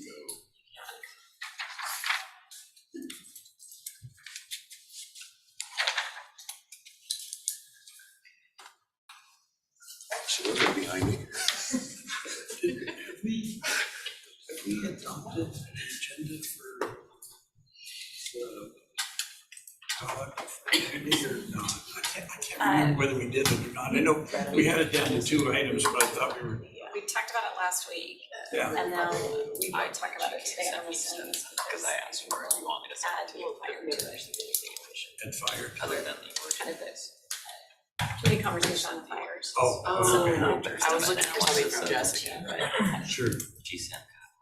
the But just replace, Measure one, Exec session. homeless authority, We're which gonna has talk been about moved that. to about half an hour, 45 minutes. I didn't see it on the agenda, and I figured it would be coming up at some replace the point. homeless with the fire. Very That's all I'm intentional. working on. Okay, thank you. Got it. Also touch on Thursday. So that's this. Yes. There were one I talked to. Last Thursday. Okay, sorry. Okay, well, welcome, thank you. Jeff, I'll let you start and introduce Marcia. So just a little bit of background, reminder, and some of this was last year, so maybe some new information. Last year in the ARP process, we encountered a few ideas that qualified for both ARP. They also qualified for the Mental Health 110 Fund. And so generally, the mental health funds are all programmed, diversion courts, therapeutic courts, those sorts of things. The remaining fund balance is usually spent on ideas from Justin Johnson's team over at Community Services, like the new one this year was the Initiative for Student Wellness, working with post-pandemic, the increase in youth mental health things. That was a West Valley School District program, and getting expanded out 4 more districts this coming year. The board has usually kept enough of a fund balance to respond to emergent needs like that. Last year, the board did decide there was healthy enough of a fund balance to do a few of these community projects that came in through ARP. They were going out through mental health. So there were 5 of them in total. 4 of them were funded last year. The Hilliard Library Behavioral Health Clinic, I think you've heard of that one. I'm familiar with that one. So that received $300,000. The Native Project, their new youth wellness center, received $300,000. Adult Teen Challenge out on the West Plains, their work with substance abuse and mental health services got $535,000. And the Little Scholars Development, I think you all know Kara Bowers, her work with preschool, both staff and the kids received a little over $300,000. So this is the final of those projects. There were 5. This is number 5. Marcia here did present last December before a couple of you were on the board. She had a little more work to do on the application, pulling it together. So she's back here today. This is the last of these. Thank Take it you, away. Jeff. Okay, Rob, go ahead. So thank you for having me here today. And I'm Marcia, I'm the CEO of Grace Regine Foundation. And I'm going to give you a quick overview of the foundation and go into why we're asking anything. I love questions, so I know this inside and out. So if I'm going so fast and you're thinking, what is she talking about? Please interrupt me and say, stop for a moment. So while Rob's finding that, the Grace Regine Foundation started because of fentanyl. My nephew, my brother's oldest son, OD'd on fentanyl. And obviously our first gut feeling was, we need to stop this for other families. We do not want this experience for them. We also knew from personal experience, there's a lot of silos in care. And we wanted to break down those silos and work together. We are a nonprofit, we are a 501c3, and our goal is to get rid of the stigma of addiction. And as we have grown, stigma of fentanyl and the stigma of Narcan, and mental health as you go, just by educating, a lot of prevention. And we do, again, work with a plethora of our Spokane resources to work together. We don't have the answers, but we feel bringing the gaps together, working with profit, nonprofit organizations, we can do this, and we're happy to do this together. They're working on slides. Our tagline is always empowering communities to fight addiction. I think the best part of that is educating and really helping people understand what's in the Spokane area. We do that by leading community conversations. We work really hard at talking to people who are in recovery, people who are dealing with, who may have a loved one who's fighting substance abuse, or someone who is fighting substance abuse, working with education system. The schools, our systems deal so much with the drug misuse, whether it's the child or the parent or the environment they're in, and working together. I may not have the answer, but I know he does, and that's really what we're trying to focus on. Next slide, please. Again, removing the stigma of addiction. We were able to pull together a PSA this fall with regarding fentanyl, and we played it during a Seahawk game and had over 900,000 views. Then it was played during the Super Bowl.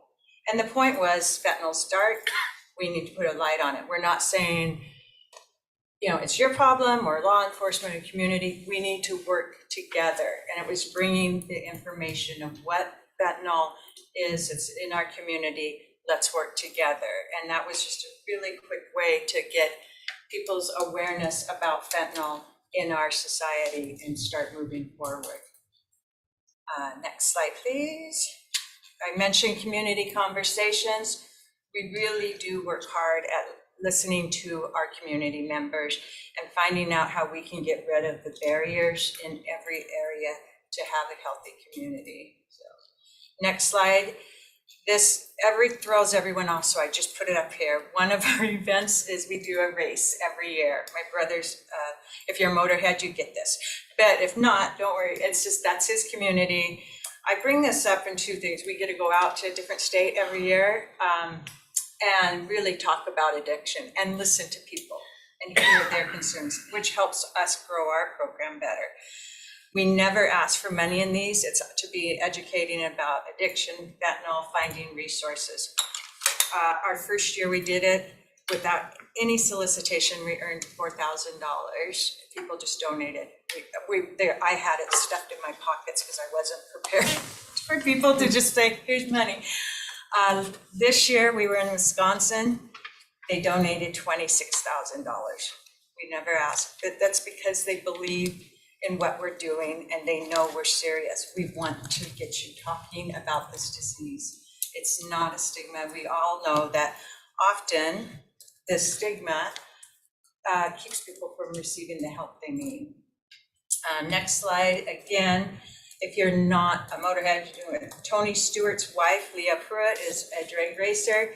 She has put our foundation on her car a couple times a year again, and she's the most eloquent spokesman about addiction. She did a whole write-up one time on, you know, how hard it is for addiction. And then she brought her person, she goes, I'm struggling racing right now. And if I'm struggling racing, I can't imagine what it's like to struggle against this disease, and just tied it all in beautifully. So that's sometimes when we use a sport or something, this is our intent. It's not for the glam, but it gets a whole different demographic. The phone calls, the emails we get from that, and what I can learn to make a better program is really important to me.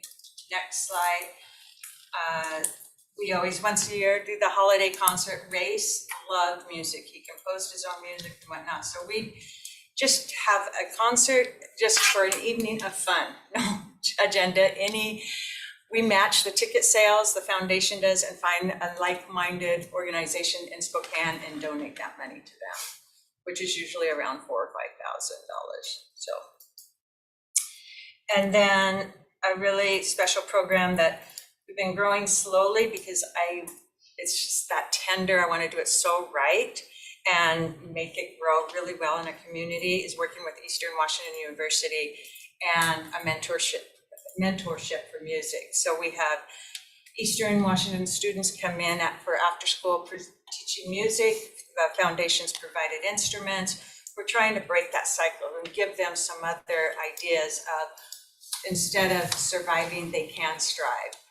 Our ultimate goal, which we're working on, will happen this year, is these kids that are going into the program after school, we will take them on a field trip to Eastern. So they start realizing college is doable. They can get on campus. There are ways to do it instead of, we can't do that, which sometimes is a cycle they get in. So ideally, we would have these middle schoolers later on come back to a middle school and be mentors as well, if we can track them. But first things first, just getting it really solid. So now, what the initiative we were asking for, next slide, is this, and I put it in a triangle. It's our 3 programs, all related to fentanyl and obviously addiction. The first one we can talk about is the Narcan training. We started Narcan, so that's next slide, please. The Narcan training, we started when the state mandated Narcan in high schools, and I looked around as a former educator and realized there wasn't much training going on. So we partnered up with Washington State Pharmacy and Pharmaceutical. Our professor there does an amazing job presenting the program, and we keep growing it in the sense like we brought in different people. You can go to the next slide because then you can see who we brought in. The DEA, the Sheriff's Department, anyone that can give us true data about the opiate crisis. So we have facts for people because we learned very quickly some people were saying they didn't need Narcan, they didn't understand it. We're trying to teach them it's safe. You can give it to a 2-year-old, you can give it to a senior citizen. It is necessary. We need this in every school. We need it in our community. So we are trying to teach them that, and we also teach them protocol. Where do you store it? Who can use it? Who do you do follow up through? Not only your staff, you know, you give you Narcan, who's supporting you afterwards? But also to the family. What that young student that received Narcan, what's the protocol for that? Obviously, there's some for reentry, but also programs and support. So did I understand correctly that Narcan is now available over the counter starting today, I believe? I believe it's this, is it today? I don't know the actual date. I just caught part of a news report this morning. I think it starts today over the counter, so now you don't need a prescription from a doctor. You can go and get it from a drugstore. And I'm assuming it's the kit. It's not just the pen, but it's the whole kit. It's the nasal spray. So if we go back to the other slide, please. Okay. That is, because you do one spray in each nose. We have been getting more and more requests for training because of that. Okay. And what we want really carefully in schools is if you're all school teachers, you can get your personal prescription, but you shouldn't be having to use your personal prescription in the school. Yeah. So we provide Narcan if it's requested. Until the over-the-counter, I average probably 20 calls in a year from schools for replacement and whatnot. We've had, this year, we just finished 2 weeks ago, our 4th training with ESD 101. We started, first year was during COVID. We had 45 attendees. This year we had 219 attend.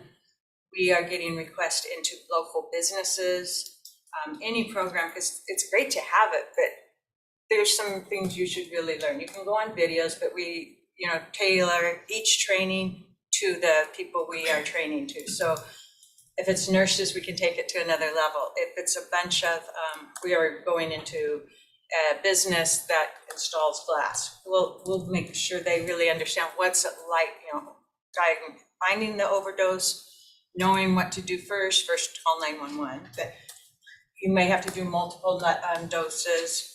What's it like when someone comes out of being OD, what to report to the, really detailed.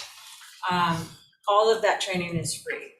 We just want that to get we want everyone. I used to get a lot of resistance on, we don't need this, and I said, would you rather? And I used to be very diplomatic about it. But, no, I think you should have it. And now I'm like, so do you rather want someone OD, or do you want to try to save their life? And here, you did everything you could. And really, that's the bottom line on it. So we're trying to get in every entity in our community to do this, youth groups and whatnot. So thank you for asking that, because yes, that is really crucial. Okay, let's go. And so we're working on Narcan kits, and we're trying to get access to, there's ones that when you lift it, there's a video to walk you through it in an emergency. So that'd be cool. Okay, next slide, please. There we go. So SAFE is another program on the funding we're looking at. And you've heard of this, Spokane Alliance for Fentanyl Education. This all started because I was on a few panels with the sheriff, with the US attorney, with colleagues and colleges. And when we were addressing fentanyl, everyone had the exact same closing line. You can't do it alone. And so it really resonated, whether you're in a government or nonprofit or for-profit or business, this is something we all have to tackle. It's a scary, scary drug, and it's hitting way too many people, and way too many tragedies are coming from it.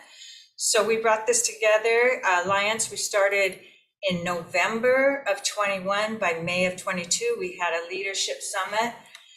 We had 175 leaders from different sectors of our community. Our goal was to get everyone on the same page, understanding fentanyl. What does fentanyl do? What does it? So a lot of people are still saying, oh, it's not in Spokane. It is, and it's our numbers. If you look at the ME reports, it's here.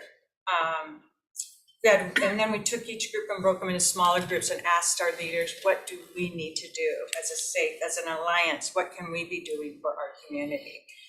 So we had big charts, and we really took that to heart to form our program. So next slide, please. One of the first things we did last year was Family Fall Fest. Chris Young came, and that was our trick. We brought in a headliner to get people to come. We didn't think people would come if we said, come and learn about fentanyl. But they'll come to a country artist. But the underlying part of that whole event is we brought in vendors from prevention, treatment, recovery, support, all substance use vendors.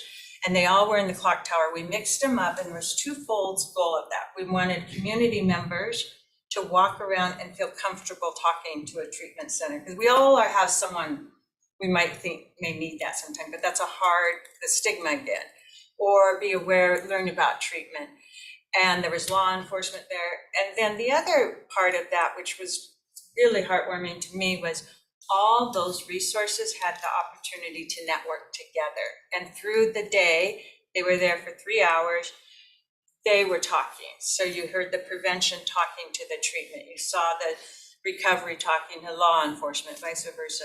We put all kinds of activities in the middle, so it was very natural to go and talk to these vendors and not feel it was weird. And we had great engagement, really positive feedback from all the resources that were there and the people. The next slide will just show photos of the concert. We had high schoolers perform as well as Chris Young, so we were getting our youth in there.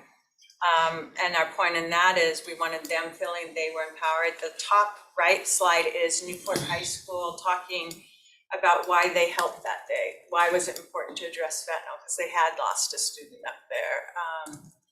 And then Chris performing. Okay, this is personal, but the little right side is Race's grandparents, my parents, walking up to the concert. And they're just such troopers. But the point is, this is why we gotta fight this. No grandparent should be going to a concert because they lost their grandson. And we really need to work together in our concert or in our community to find ways to educate our community. So throughout the day, people saw resources, learned of resources. When we did the different performances, we had 3 MCs that provided family information about fentanyl. What is fentanyl? Not to scare them, but to empower them. The biggest takeaway was don't take medicine unless it's from your doctor and your pharmacist. Don't share medicine. No, and don't trust social media. And we did it really mindfully. Our MCs were phenomenal. They literally jumped off the stage and got in the crowd and started asking, what have you learned about fentanyl? I know not to take medicine. What are you worried about? I don't know, because we said it's laced in everything, from vaping to things. Senior citizens are passing because they think they're getting a discount online, and they're not. They're getting fentanyl. So it wasn't a scare tactic, it was to get healthy conversations. And it helps safe because people realize we care. We're not out there to guilt trip people. We want to make you stronger and healthier. So that's what the purpose of this. From this, next slide, we went into our spring youth summit. We had 25 different districts attend. We'd like it bigger. Round 2, this was on a time constraint, but from our leaders of Spokane, they were saying we need to educate our youth. And we really had a great turnout, awesome engagement. We had a panel of 2 siblings that had lost a sibling due to fentanyl, and 1 young lady who just got out of treatment from fentanyl. And you could hear a pin drop in that room. And the biggest takeaway from a lot of the youth that day is the young lady said, you usually won't get fentanyl from a stranger, you'll get it from someone you know. And we couldn't message that better, right? We played Fentanyl Jeopardy to, keep it light, but then again, we broke groups down and asked the youth, what do you wish you know? What can we do to help you communicate in your communities? What is that going? And we have all of that combined. We're hoping to get a youth panel to join our SAFE program as well. From this, we have been getting multiple schools in Spokane and ESD 101 who have asked us to come and present more information to staff, to parents, and the students all separately. And our goal is we come in and present and we don't go away. We don't want to be one and done. We're building a relationship. So we will always work on how we can stay there, work together, and work. Just last week, we did a training for elementary staff. West Valley School District, Kyle Rydell has been amazing. Rob Roeder, the ESD 101 superintendent for all of ESD 101, has been great to work with. They want us. We're also working on lunch and learns to do this very similar concept for our businesses in the community where we come in and talk about it. And we're hoping it moves forward.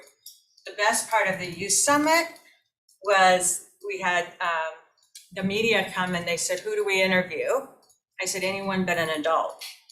And so, as I didn't want us speaking for the kids.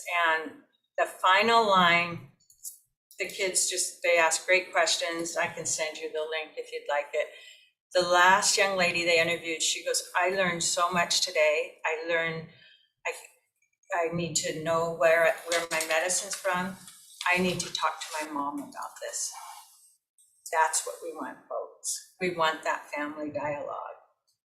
And so that's where we're going. And now we're getting the schools and parents coming back to us. And let me make this very clear. SAFE is a race reading project, but it would not be successful without all of my board members, who is very extensive and very broad in their different sectors. We have the Sheriff's Department, Police Department, U.S. Attorney, the school districts, nonprofit business, all of them have skin in the game in this. So that's why it's really important to me to get this and do it right for everyone. You made a comment, and it's very powerful, that more than likely you're going to get the fentanyl from a friend or somebody you know. Do you have any statistics on that? I've heard that statement a lot, but I don't know. Is it 90% of it is from a friend, or is it 60%, or does it really matter in terms of the big scheme of things? Doesn't matter where you got it from, just don't trust anything. I wish I could say I had a perfect, statistics.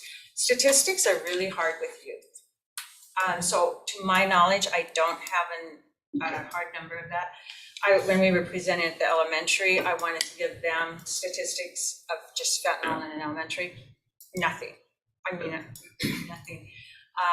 And there's a lot of privacy, but it kind of makes sense. And a lot of times, for youth, it might be mom or brother or uncle that they get it from, not intentionally even.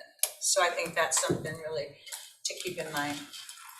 The other part that we've put together, the foundation, is an addiction help finder. This is a website, and we mindfully said addiction, even though the keywords are substance abuse, because you're not going to Google that if you're looking for help. Yeah, maybe someday. We spent 3 years working on this with Wazoo's College of Nursing interns, researching what a good asset map would look like, what's relevant, what's not. Through that whole process of 3 years, we conducted roundtables with people in recovery, people in treatment, people that have loved ones who were fighting the disease of addiction. how do we make this a low barrier website? So that's what this is. We're really close. Google and us had to learn how to play. I'm just gonna be totally honest with you. And not very well. But it is up and running, and I meant to bring them today, and actually Sheriff Knowles has all my postcards, because we just did a presentation a couple of days ago, and I had to leave town, but I can get more of these, a postcard that has a QR code on it, and it would take you right to the website, and we're putting all those in the schools, giving them out to the law enforcement, anywhere. So if someone needs something, you should be able to you do a decision tree, basically. It would say, you know, what do you need treatment for? And you say what it is. Do you have insurance? What's your age? Because we know from race, and I know from other personal family members, it's really hard to find the right treatment. This is all Spokane resources. Our goal is we get Washington and grow.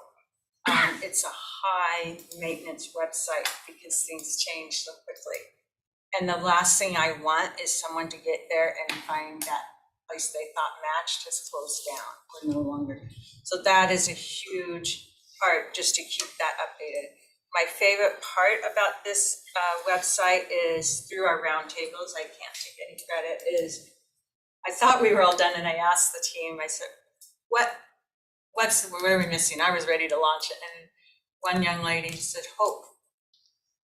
And it's so true when you are hurting to find hope. And so we made a whole page where we have people who have come out of addiction that are in recovery, that they tell their story, and it's called Stories of Hope. But it really gives people that information about the reality. It's their words, not ours. The other page is just defining what addiction is. I put the dictionary definition, and then I asked people to define addiction in their own words. And that's, you know, heartbreaker family, destroys families. It's pretty impactful. So next slide is just really our focus at the foundation is uniting our resources to make an impact in our community to fight fentanyl and addiction. These are cases we work with. We work with Op Engage, Sheriff's Department, Police Department, all of them. I don't know, is there one more slide with, did I miss that one? And then one more after that. These are, oh, sorry, one after that. You can just see, these are a bunch of, and there's some outdated that I haven't added, but these are all the people we work with in the community with trying to get our program really strong. We also have Wazoo and Eastern Washington going, and we're starting some work hopefully with Gonzaga soon. So, questions or?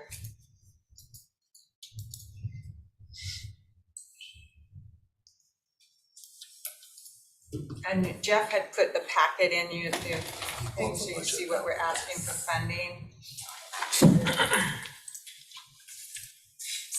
Scroll down to the third or fourth page, you'll see the spreadsheet. There we go.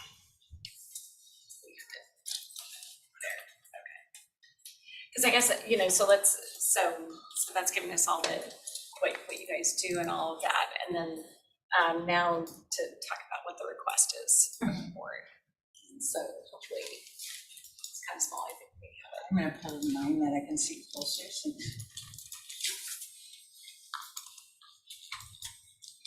So as you can see, we're asking for the amount. Can you guys see that, or you have it up there? Okay. And a lot of this is programming, but also as getting more staffing so we can take this to the highest level and make sure we are getting the best information out to our community. Funding wise, we have two accounts in the foundation. One is all donations. When someone donates, it goes right back into our program. And then we have the operating fund. So this would go into our operating fund to help with worksheets, data, anything we're giving out to people for information. And as I said, some staffing. We get a lot of in-kind expenses. we feel like we are able to match what you guys provide. And long-term, we're looking at federal funding as far as how to sustain this long-term. And I've had a couple private donors. It's kind of one of those sayings, it takes money to make money. They see you guys invest, they are really willing to match some things with us. So they've been in good faith with that. I don't know if you guys, to me, this is, like I said, I've gone over this so many times, it's so clear in my head, I'm not sure what questions you have on the funding side of it. So I guess, just to be clear, so you're asking for $355,000 from the county? And is that 1 year or? Ideally, we'd like to ask for a 3-year. I'd be happy to come back each year with a very thorough report. So one of the reasons is, as I said, if we're looking to bring in an executive director to get a quality person, I want to have the funding to say, here, here's a job that represents this program well, and they're doing it. It's really hard to find a quality person when you only have funding for 1 year. So and I'd be happy each year to come back and make sure we're all on the same path to, so I understand you can't foresee the future, but at least that gives me the foresight to know what I can be looking for this program.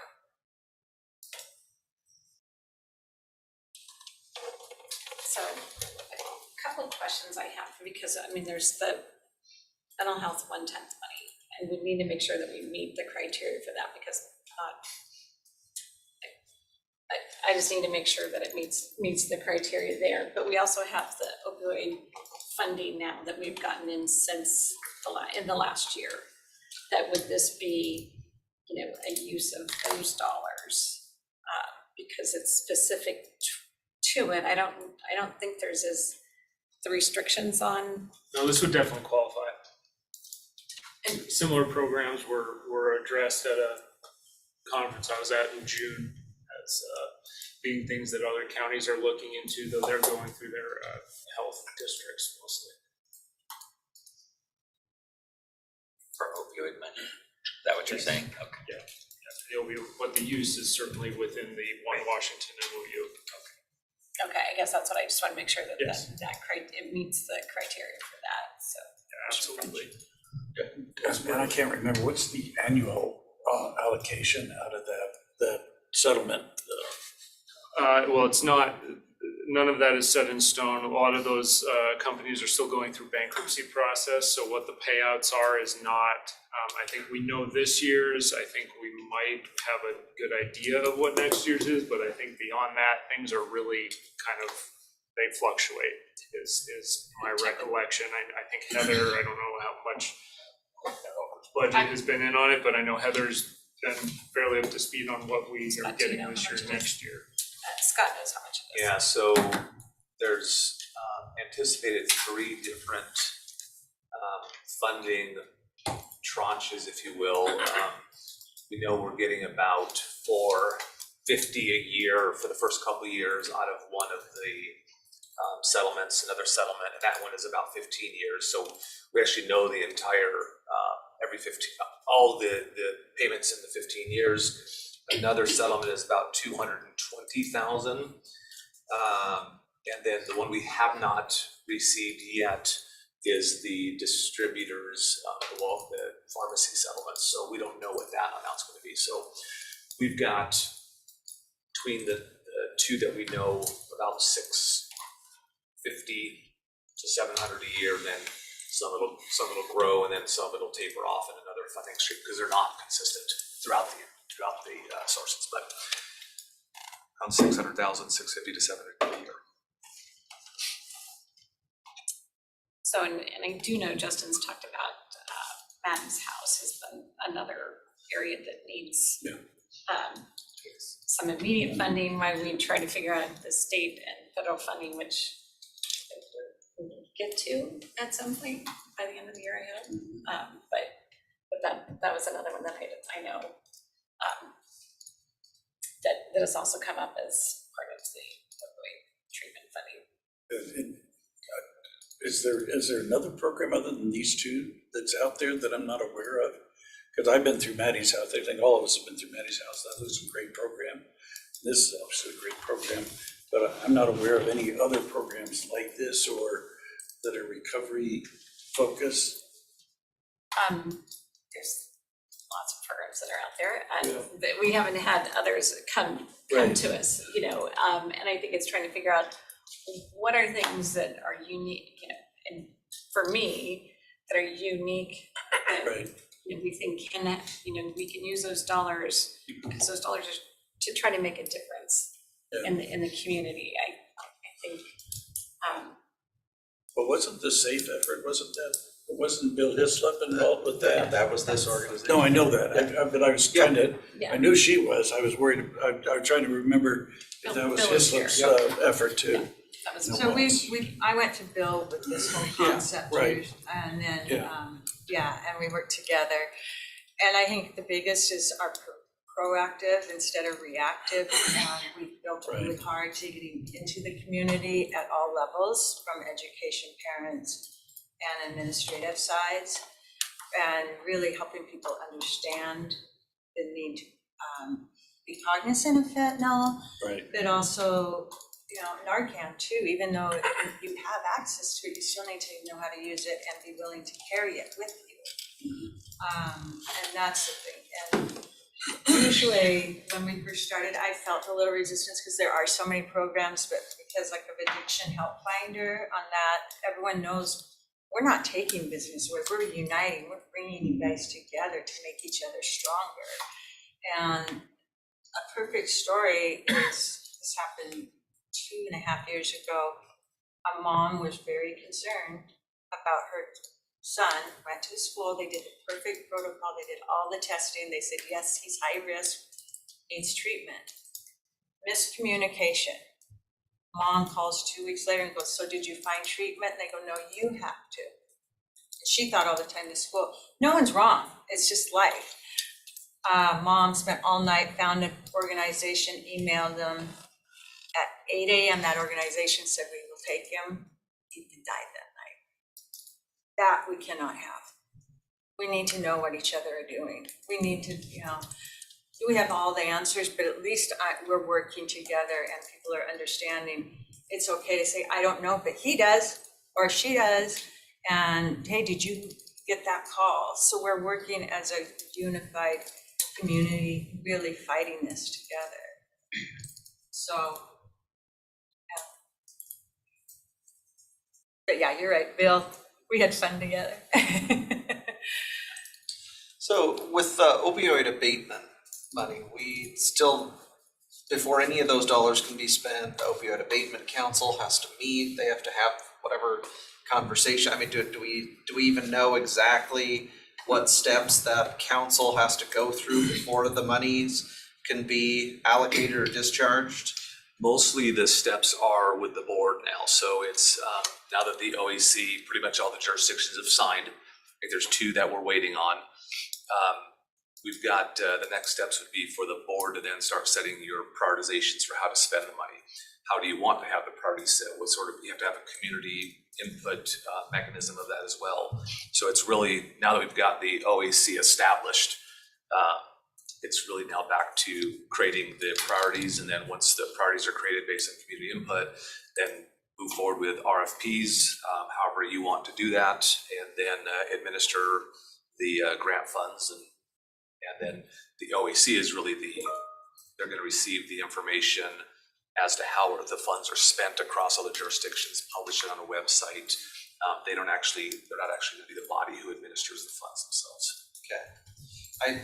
I like the diverse way that this organization combats the problem with opioid abuse. I would like, if we can confirm that all of these types of expenses fit within the uses of the mental health sales tax, that's the route I would like to go, rather than going through the opioid abatement council, because it sounds there's a whole lot of steps there. We don't know how that's gonna work out at the end. I would much rather use the 1/10 mental health sales tax. The dollars are there. We know how to disperse those funds. if we can confirm that these uses are eligible, I think it would be easier and more expedient to just go that route. So, I mean, we've had 2 presentations. I've been very impressed with both presentations. So I'd like to get this done and help this organization out. I agree.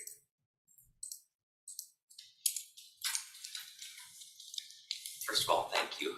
Good to see you good to again. know. It is really impressive seeing all the activity and education that your organization does, so that's really important. I think it would be helpful for me to get, I know we have this somewhere, kind of a breakdown of the mental health sales tax on a yearly basis. I've seen it, I just don't have it at my fingertips, just to kind of see the context of that money. And just to clarify, the request is $355,000 on an annual basis, right? And you're hoping for 3 years, okay. Correct. And then $195,000 of that is basically staffing. And then the others is the Narcan kits, the Help Finder website, SAFE program, et cetera. Okay. What is the current staffing for the foundation? You're looking at Okay. You're getting a lot done. So I have one assistant that, but working in progress on that. Okay. But yeah. And I really feel there's bringing in the right person. We could take this to a whole nother level and really make it a better program for Spokane. And like the website, I would love constructive criticism. Anyone that's on there and sees anything, please let me know. Looks good. But overall, I want that well maintained, and I'm at night going, oh, that program's no longer existent, it's new. So that's it. Also, just I want to get into the outer side of the counties as well. We did a lot right in Spokane, but I want to get farther and grow it. And I just really want Spokane to be the front runner on this. Like this is what Spokane has done. And the schools have been great, and we don't want to ever turn a school down. And I have my whole state board, like, we're training them, so we're very consistent in what we're doing. But again, just making sure we don't let anyone fall through that loophole, and just keeping everyone organized, so. So you're personally updating the website right now? Okay. Yeah. Stuff, race that I would never want to learn. Race is Aunt Marcia's doing it. You're doing it.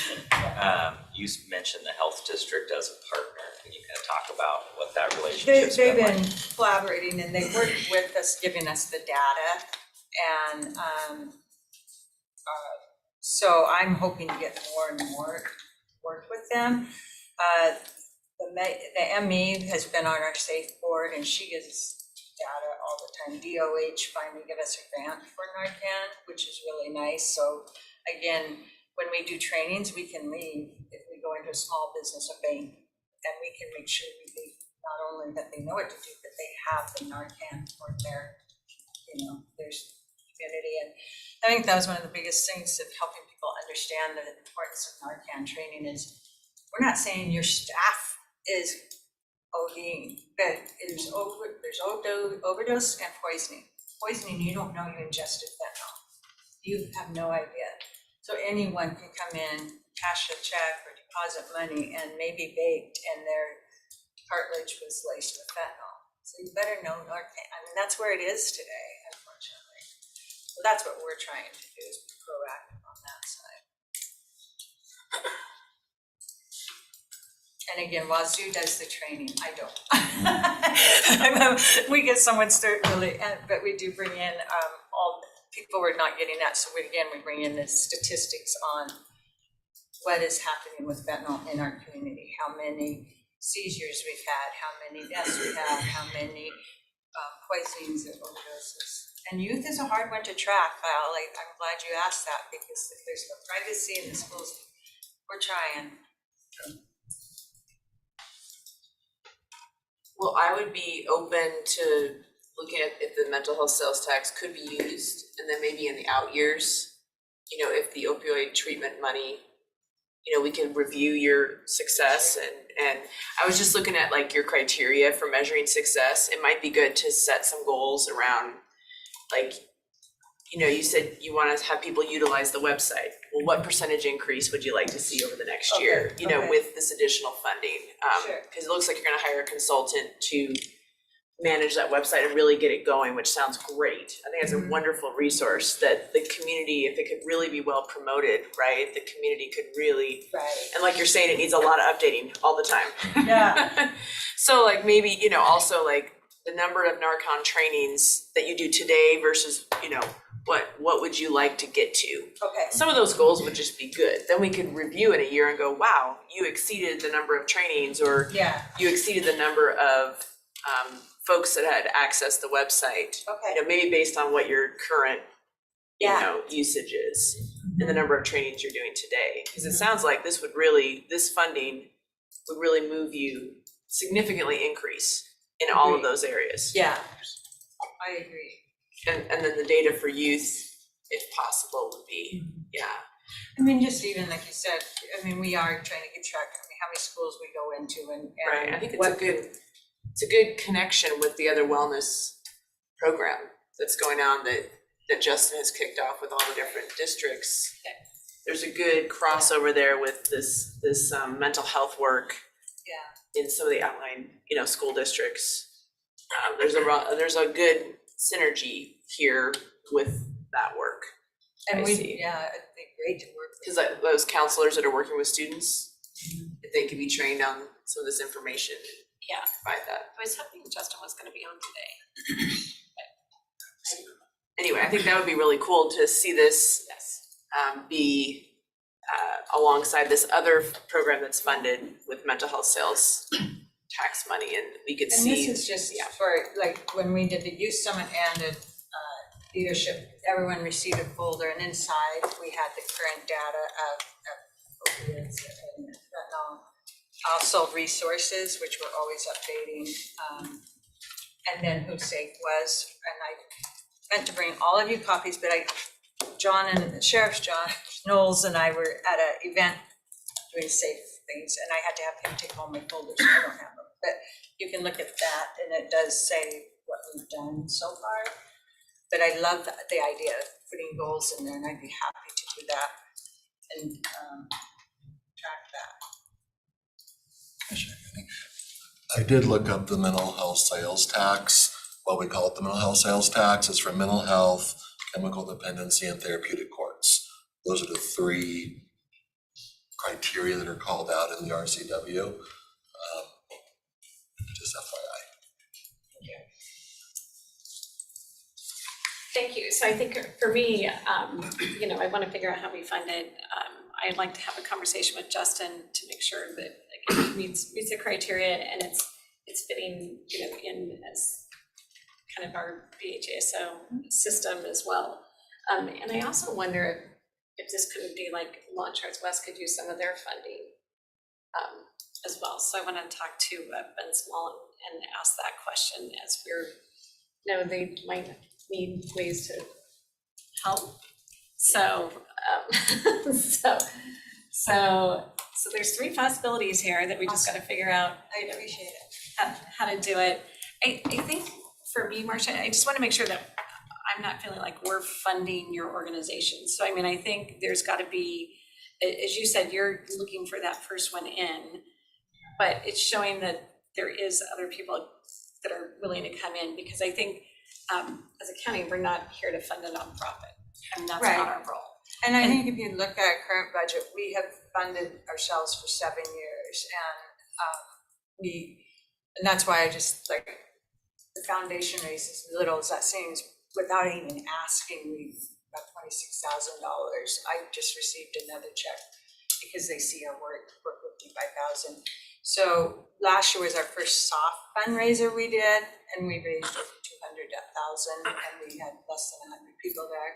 This year we're going big on that. So I know, just studying, when people say when you ask, I know whatever is given, I at least have to match that on my side as far as funding as well. I wouldn't ever expect oh, thank you. And I'm gonna go off and run, you know, so I love to be held accountable on that and make sure people understand it isn't our program, even though it is back into the community. It seems very simple to me, in my, but we are doing a lot to raise funding as well, so, yeah.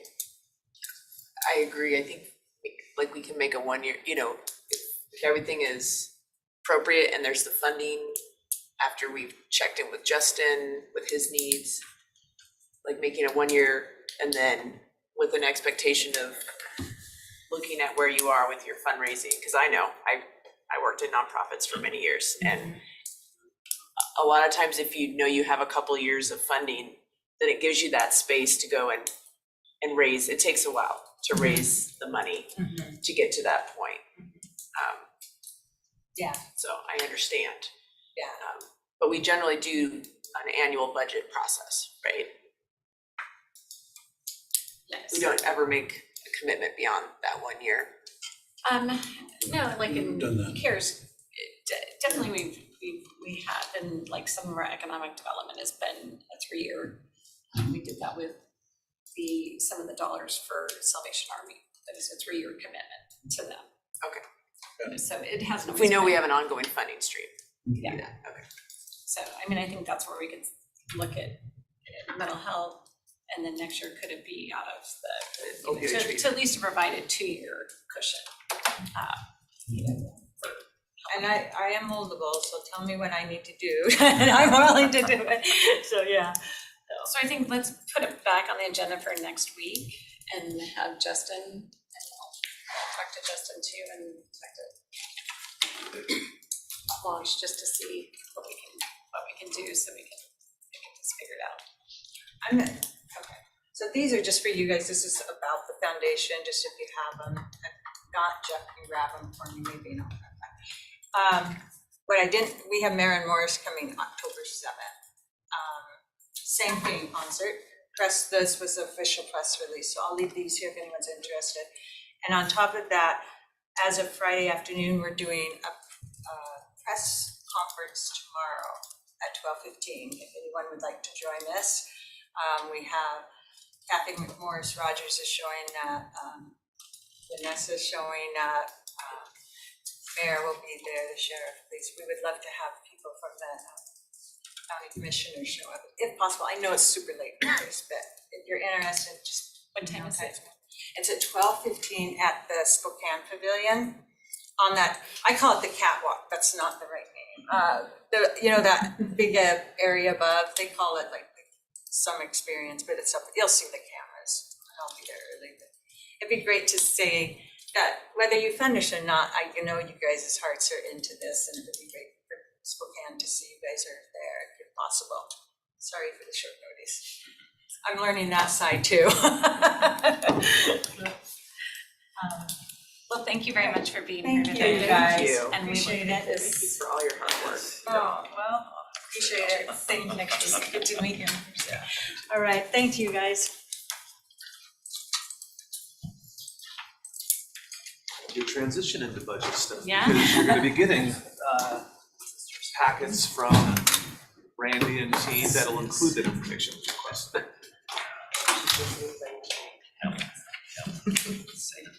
So yes, we brought you guys a couple of packets today. We'll hand them out at the end here. Just kind of wanted to preview and go through them a little bit. The first binder, the thicker one, is going to be on the general fund. So that'll be all the departments in the general fund. The second binder, a little bit thinner, will be all the other funds, your special revenue funds, debt service funds, the capital projects funds, where you'll find the 6-year plan, the enterprise funds, things like that. When you get the binder, when you get the general fund binder, you're gonna see something maybe looks a little odd. We're actually gonna show that revenues exceed expenses by about $760,000. But to get Why don't you let that happen? But to get there,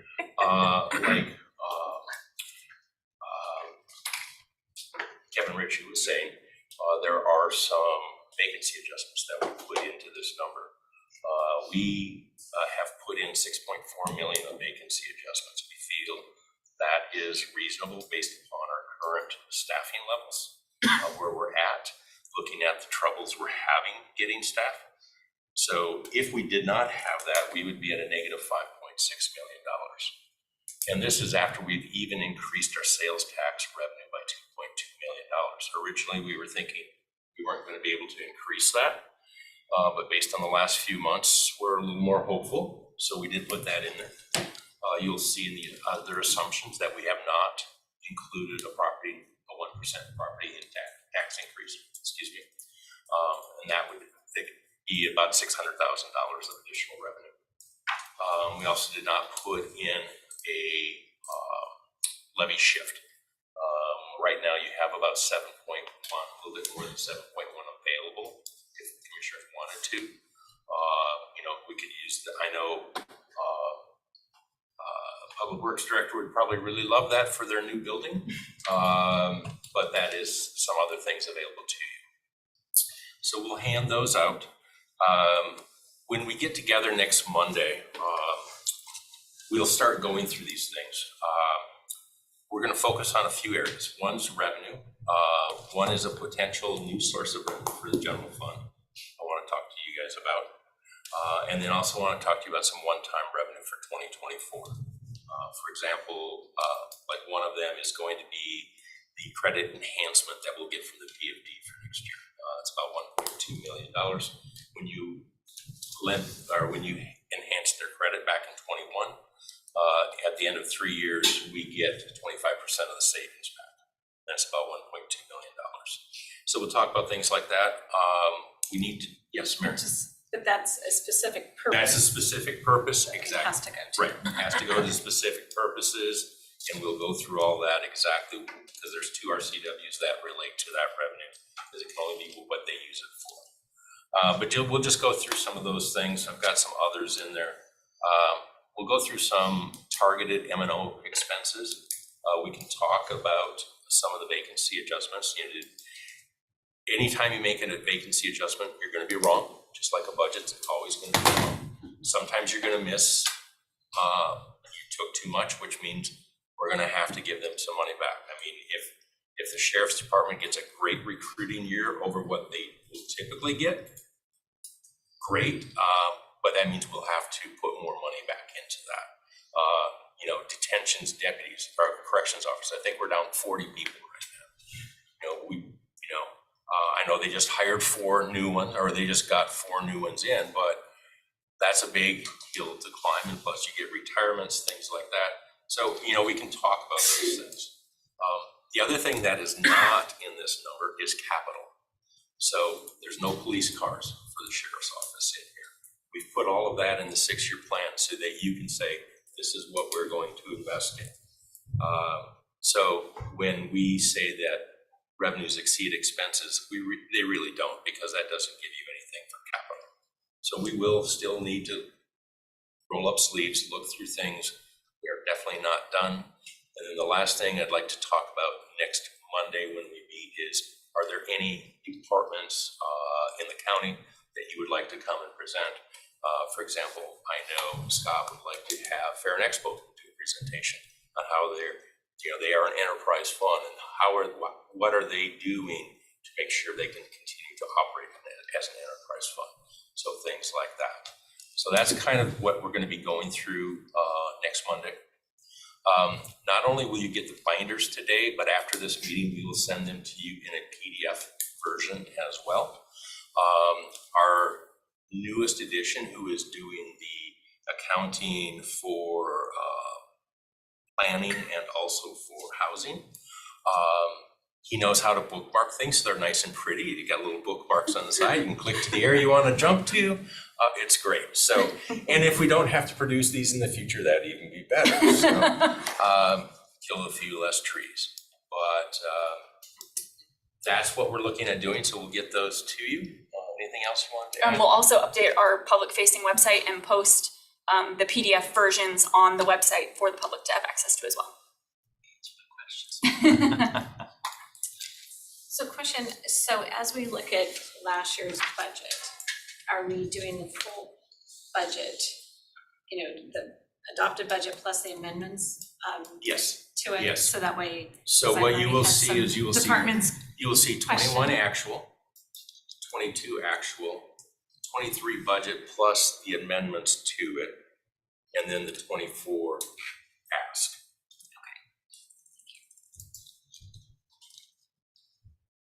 So that's what, and you'll have that down for each agency.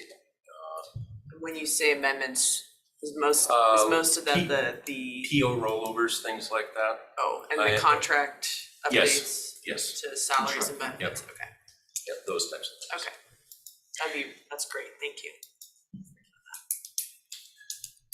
All the things that Randy just went through on kind of the assumptions, there'll be a one pager on the front, maybe 2 pagers that list through all those things. You can quickly see, okay, that's in, that's not in, here's the adjustments made here, here's the assumptions made on sales taxes, property taxes, all that sort of stuff. So it'll be a quick record sheet for you to go. And it's right after the table of contents, excuse me, is the assumption page. So you can see everything that's built into this, and everything that's not. So as you start looking at that, if you have questions on Monday, you'll be able to ask that. So, all right. Any other question, Mary? So I think for me, one of the things that I know we've talked about, but is in addition to the Fair and Expo Center, but it's also scraps, is Yes. having And a those and- tenure. I mean, really, we needed tenure because I mean, the problem is it was an enterprise fund and somehow it got as in the general fund, which I think was because we were contributing, I know, accounting standards, but that wasn't. We could pull 10 years together. So in this binder, so for example, detention services, who's been in and out, we've actually gone back and pulled a true 4-year comparison. So even if they were over here and now they're over here, we brought that data together. So we have comparables for that trend. So we could do a full tenure because we still have that data. Fair and Expo, scraps, Shrek was another one that we thought would be good to bring in and have review sessions with the commissioners to really dive into their business, financials, some of them more business operations, some of them more like just reminders for all of us how the Shrek funding works and what their budget looks like, what that cycle looks like. So that was good, 3 good ones. Because I believe that was how we structured Shrek. It hasn't happened the last 2 years, but they were supposed to come and present a budget to us for approval. Not for approval, just for presentation. The budget is set by the board, the funds that go to them. But we approved giving the budgeted amount to Shrek. Yes. So I guess that's the approval process, that it is the 1/10 money that they present the budget to us and then we say, yes, we're gonna give those funds. We're not looking at their individual, it's just. Yep. That'll be in the special revenue funds. Well, along that line, especially as it relates to constructing a new facility for them, I think that I had a conversation yesterday with Fire Chief Rohrbach with Fire District 3 about, given what we just experienced with both Oregon and Great Fire, that this is probably a good year to go to the legislature and look for some capital funding for that resource and assistance in constructing that facility as opposed to trying to do all of that locally here. Obviously, it's a resource that DNR and wildlife and everybody else used at the state level. Maybe we could get them to pony up.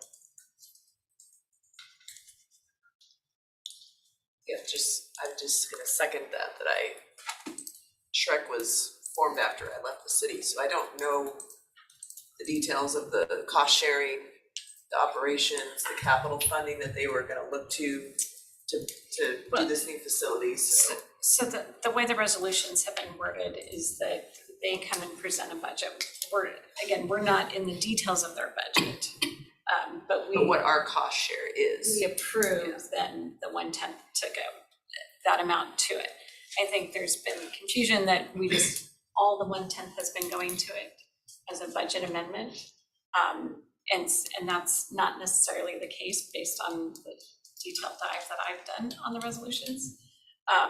So it's they come to us with a budget, and that was kind of always the backstop that we had as commissioners was that's That way, we're still accountable to the citizens for those dollars To approve that sales tax, yeah. and how the sales tax is gonna be spent. But we're not trying to get into the details of their budget. Right. So. Well, unless they're coming to us for money for a new facility. Right, we just need to know that they have the funding to be able to do that, or if they need other capital assistance, they would want us to be And I involved. think they have a lot of the funding already set aside, which they can speak to when they come. Yeah, they had a pretty, like, they gave us the year in which they expected they would have Yes. the funds to essentially cash fund one, wasn't it? The new facility? Kind of sort of close. Yeah, I mean, but Yeah. they had a much better pitch than a lot of departments that come in here and say, we need this and we have nothing. Like, so, it was better than most pitches to us. It was. The other part of that too is, when we review that, you'll see of the 1/10, there are some dollars that the county does hold to pay, because the county owns all the towers and holds the title on the lease sites and stuff as well. So you can see what we're funding of the 1/10 within county proper, and then what would be eligible for other things, Shrek and other things that commissioners make decisions on. Along that line, at one time we had talked about, and maybe we did this, I just don't remember, we had talked about trying to recover some of the cost for the towers from Shrek. And we retained ownership of it, but it was almost like we were leasing the towers to Shrek as opposed to just allowing them to use it, kind of a deal.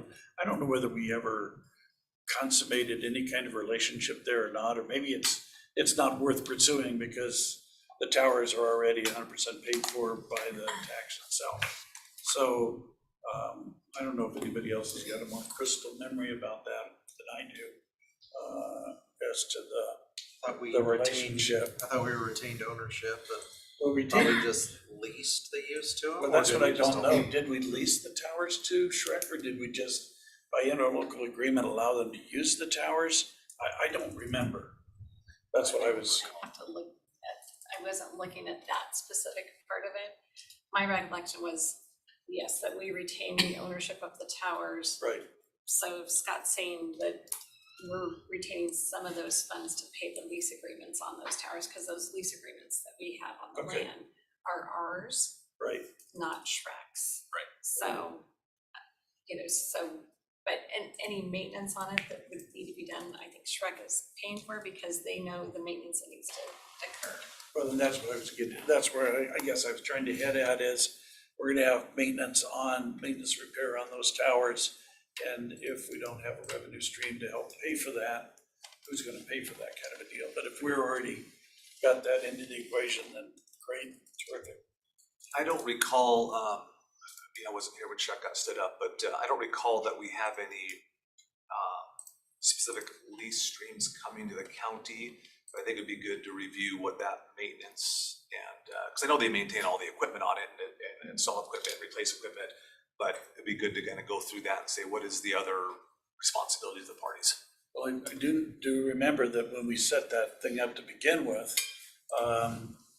we had always reserved the right to lease tower space out to other third-party providers. And while we reserved the right, I don't think we ever have done it and stuff. And so that represents another revenue stream to help cover cost is all I I was thought getting we at. had a lease with Stephen, yeah, I thought there was with Stevens County. On one of our towers up north, where Stevens County wanted to put something on, so they had better coverage into Stevens, remember that we? Yep. And We went I don't back remember and what the forth on details that. were, but yeah, for some reason, we went back and forth a lot before we came to some agreement, I don't. The geography was such that we're being on one hill Yeah. was the best situation, but, it served both Stevens and us. But no, we had a Yeah. we went back and forth. Right, many, a many lot, times, and I don't yes. recall why we went back and forth so much, but I don't know.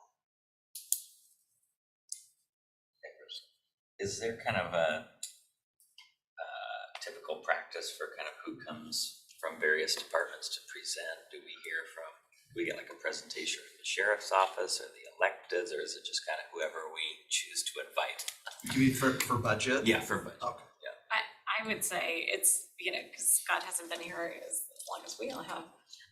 It has varied since in 18, when I came, or the end of 17, because you're kind of already almost through the budget cycle at that point, and departments were coming in.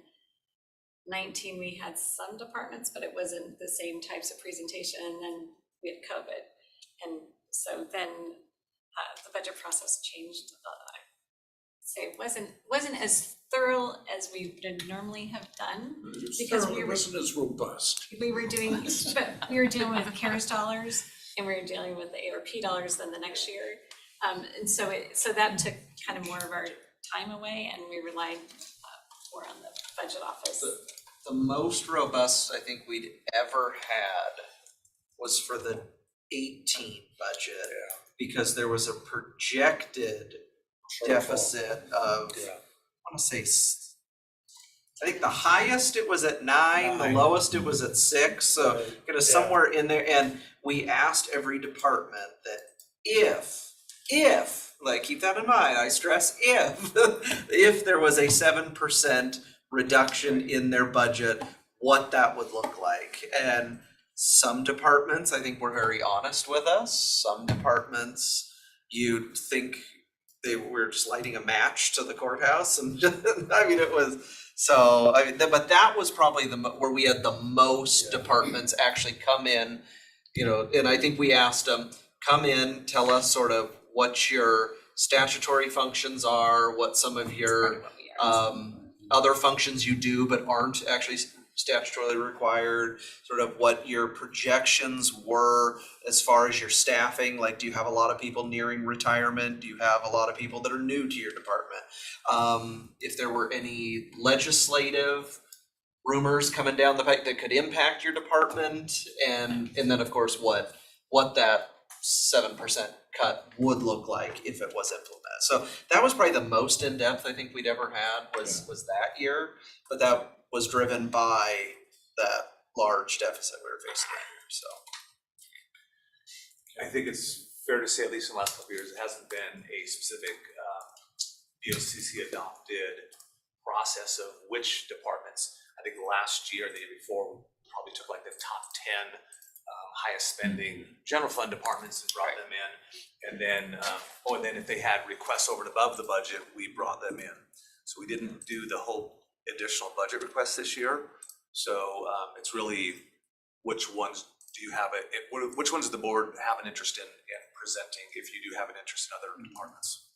And then if there's key information you'd like to hear from those departments that we can kind of ask them to tailor their presentation towards, that would be helpful as well.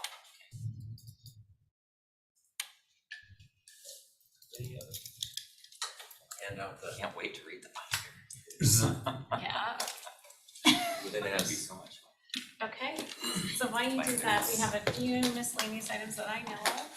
I got a couple of ones of high priority. Okay, do we have any executive session? I have 2. You two? Okay, let's see how we can get through quickly a couple of miscellaneous. What the heck is that? So while they're handing those out, we'll just keep moving along. So I did get a request for a proclamation for National Disability Month, which is for October, so is everyone okay? Absolutely. Proclamation we've done in the past. Or which one? National Disability Month. Yep. Okay, so we'll get that. Okay. So the COG, then we have the agenda for the Shrills meeting, which is in front of you. Pretty straightforward. Any questions or comments? But once again, state, I don't think we should be. Everybody I else say it wants every to do time. it, Jeff. Well, no, I'm saying, I don't think we need to approve these, because if you look at it, does not appear to be a meeting called by the commissioners, but that's fine. Okay. That's fine. Better be safe than sorry, so then the COG, as things have changed on the homeless front as of a week ago Monday that we talked about, and with the fires that have just happened, Jeff and I were talking about, we had Measure 1 on the agenda. I don't have any times for any of these, but Measure 1, approximately half hour, homeless authority, half hour to 45 minutes, with changes that we'll just be going over all the questions that have been accumulated, and kind of saying, put all this stuff together. I had coffee with Gavin, on Monday morning, yesterday morning. Because there was not an intent of a panel or any of that, that I would like him to be there to listen to what the questions and just make sure that all the jurisdictions are there to, if they have any additional questions, if they, what their thoughts are on, we're hoping that, I think someone from the city of Spokane will be there to talk about the resolution they passed. So they won't be, they haven't been in the past. I know there's the usually mayor's coming. A couple will Will show there up. be? I would think 2 or 3. It's There's rare. usually 2 or 3 council members that'll show up, not all of them. I will, I will reach out and encourage. Yeah. But yeah, I think that, I don't know if the council president is planning on coming, but she was at the meeting Thursday.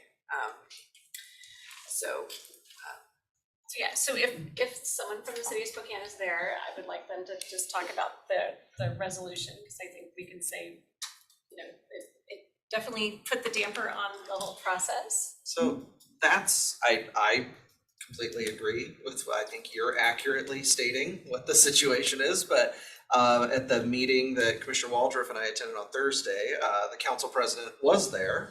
I think that's the second meeting she's attended since she took over for former council president Beggs on this work group.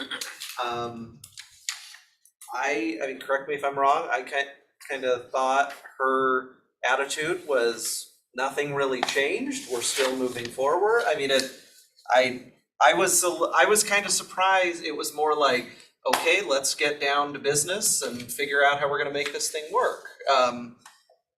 that was the attitude. Yeah, Like, well, we said we were still gonna keep meeting. Yeah, and I keep was- working towards goals, but, Did they see their with a lot of, resolution? with a lot, well, and she explained that, there was kind of there was some differences of opinion on the council about Yeah. how specific to get in the resolution or not. But they decided that the majority did not want to see something go down. They wanted to see progress, and that the city still wanted to work towards a regional solution. So they ended up with a resolution that I think from her perspective had a lot more. I don't think they viewed it as anything that stops progress, which Yes. I was a little surprised, but I don't know, that was sort of the mindset, and then I don't remember if it was Rick or Gavin, one of them, they also stated that everything they wanted in the draft resolution, the one we adopted, that they got through the mayor's, I don't know if that's a proclamation or executive order or. Executive order. Yeah, so they get the data that they were seeking, so I don't remember which one it was that stated that, but they were like, so we're still getting so we're still moving forward. So it seems everybody seems to think things are still going fine. It'll be an interesting So, conversation. I don't know what to on say. It'll be an interesting conversation on Friday. Yeah. Sure, conversation. I think that the small cities are still very committed, that were at the meeting on Thursday. And they would like to continue to meet, and so the discussion was, should this group or whoever else is identified, a couple people from each jurisdiction that come together, could this group continue to work through some of the areas that need more work? The board composition, the funding streams, things like that. And, so that might be brought up on Friday. Someone might say, hey, could this group continue to meet? And then my comment back was, well, everything has to go through the full Board of County Commissioners. So, we really need to discuss our funding streams, different things that we're willing. We can't just have, Commissioner Kearns and I say, sure, to everything at a meeting. So that we need to really nail down the process and also understand what the city of Spokane's ultimate commitment is. Because, yeah, I don't agree with some of the kind of stipulations that they put in the resolution around like a year-long pilot trial period, which I just think is I've never seen that to be very effective. If you're really trying to create a huge change and a new organization, you need to get all your questions answered, you need to be in, and then decide on the term. And I just think a 1-year term is just, we won't even get it set up in a year. So the operation. When you can't because of the contracts that are already established. So, I mean, it's gotta be. So, yeah, I think thanks for meeting with Gavin, because I think Rick and Gavin were unsure if they should come on Friday, because they see it as really a conversation amongst the different, elected leaders about how they want to move forward and what that might look like. So, yeah, so I asked, I'm not sure that anyone else can attend other than Gavin, and I said, really, his role is to listen. And I said, and then here you're gonna have a list of the questions, so you'll be able to then, I think that is kind of the group deciding, do we want them to go ahead and bring us back those questions before it gets put on a shelf, or have them keep meeting? I think he would like to keep meeting to address the questions. Realistically, I don't think anything's gonna happen until January. Just the political nature of the timing that, so could they keep meeting right now and you guys meet on Thursdays to kind of have that list of questions and then others develop during the course of the meeting to then, move forward to answering some of those questions before we kind of lose that group of synergy, I think, of Gavin and Teresa, because they're not going to keep doing this forever either. So then that's their concern. Yeah. But like I told him, hopefully some of my stuff is, as I told Gavin, I said, when we met, a year ago, or in January, I had coffee with him, I said, we're happy at the county, we'd probably be happy to, like, what we currently are spending in homelessness to go to that. But I said, when it said all these funding, and he didn't remember it in there, as that. So I said, it's like, again, the 1/10 money is already programmed out for a lot of purposes. And so I really need to have it go through Justin and his department to know what, and go through the normal process that would normally go through, where they do the RFPs and stuff, that it's still gotta be purposeful as to why we're choosing to put additional funds there. So I'm hoping we can have a discussion on Friday if all the jurisdictions are still interested in meeting, what does that look like? What are the expectations around time frame? Because our volunteers aren't gonna keep meeting forever. And then I think they were very clear that they do not see their role, they see their role as kind of getting the jurisdictions together to negotiate and to not just to get to agreement, at least in concept, to these key areas of governance and funding and, the pieces of the, I wanna call it the interlocal, but I guess it's technically it's not the interlocal, it's the charter for the PDA. But the other piece I think is really important to the community is having an opportunity to give input into like any other future iterations, right? But they would not run any of that public process or, so that's something we needed to talk about. If we are to continue to meet, do we want to put out another draft down the road for community feedback? But that would be something the county and the city and other jurisdictions would have to own that process. Because they're not going to, Rick was very clear, his role is not to run like a public engagement process. So we just have to be aware of that, because I know that we do want to get feedback from providers about any ultimate decision wherever it would go. It might be interesting as well, I mentioned this to you, if there's a process identified and maybe it doesn't happen on a time frame that was initially expected, if the Spokane Unite group could give us some of the public input that they've already received, because they had a website where they were soliciting comments, and I know they went out and met with many different groups, but we as the elected body will be able to decide whether or not we want to. We got Amber and I got that emailed to us, but it was as of about the time of the public rollout. So I don't know if more people have gone on the website and commented since it was released to the public. Oh, But yeah, I forgot to say But that, up yeah. to about the time they gave the presentation, we do have those submitted. But, so I mean, I can forward, I can forward that Yeah, I off, think I but mentioned it to Sarah, but and it she's like, wouldn't- oh yeah, I sent that to you, but I don't know if there was more comments yeah, that but came it, later. yeah, and I would think more people probably did log on after the public, because they actually knew, you know, what the plan was. So that, yeah, but I don't have any of that. I don't have anything that came in after that public rollout. And then just to be clear too, the Council of Governments is for the elected officials to be having the conversation.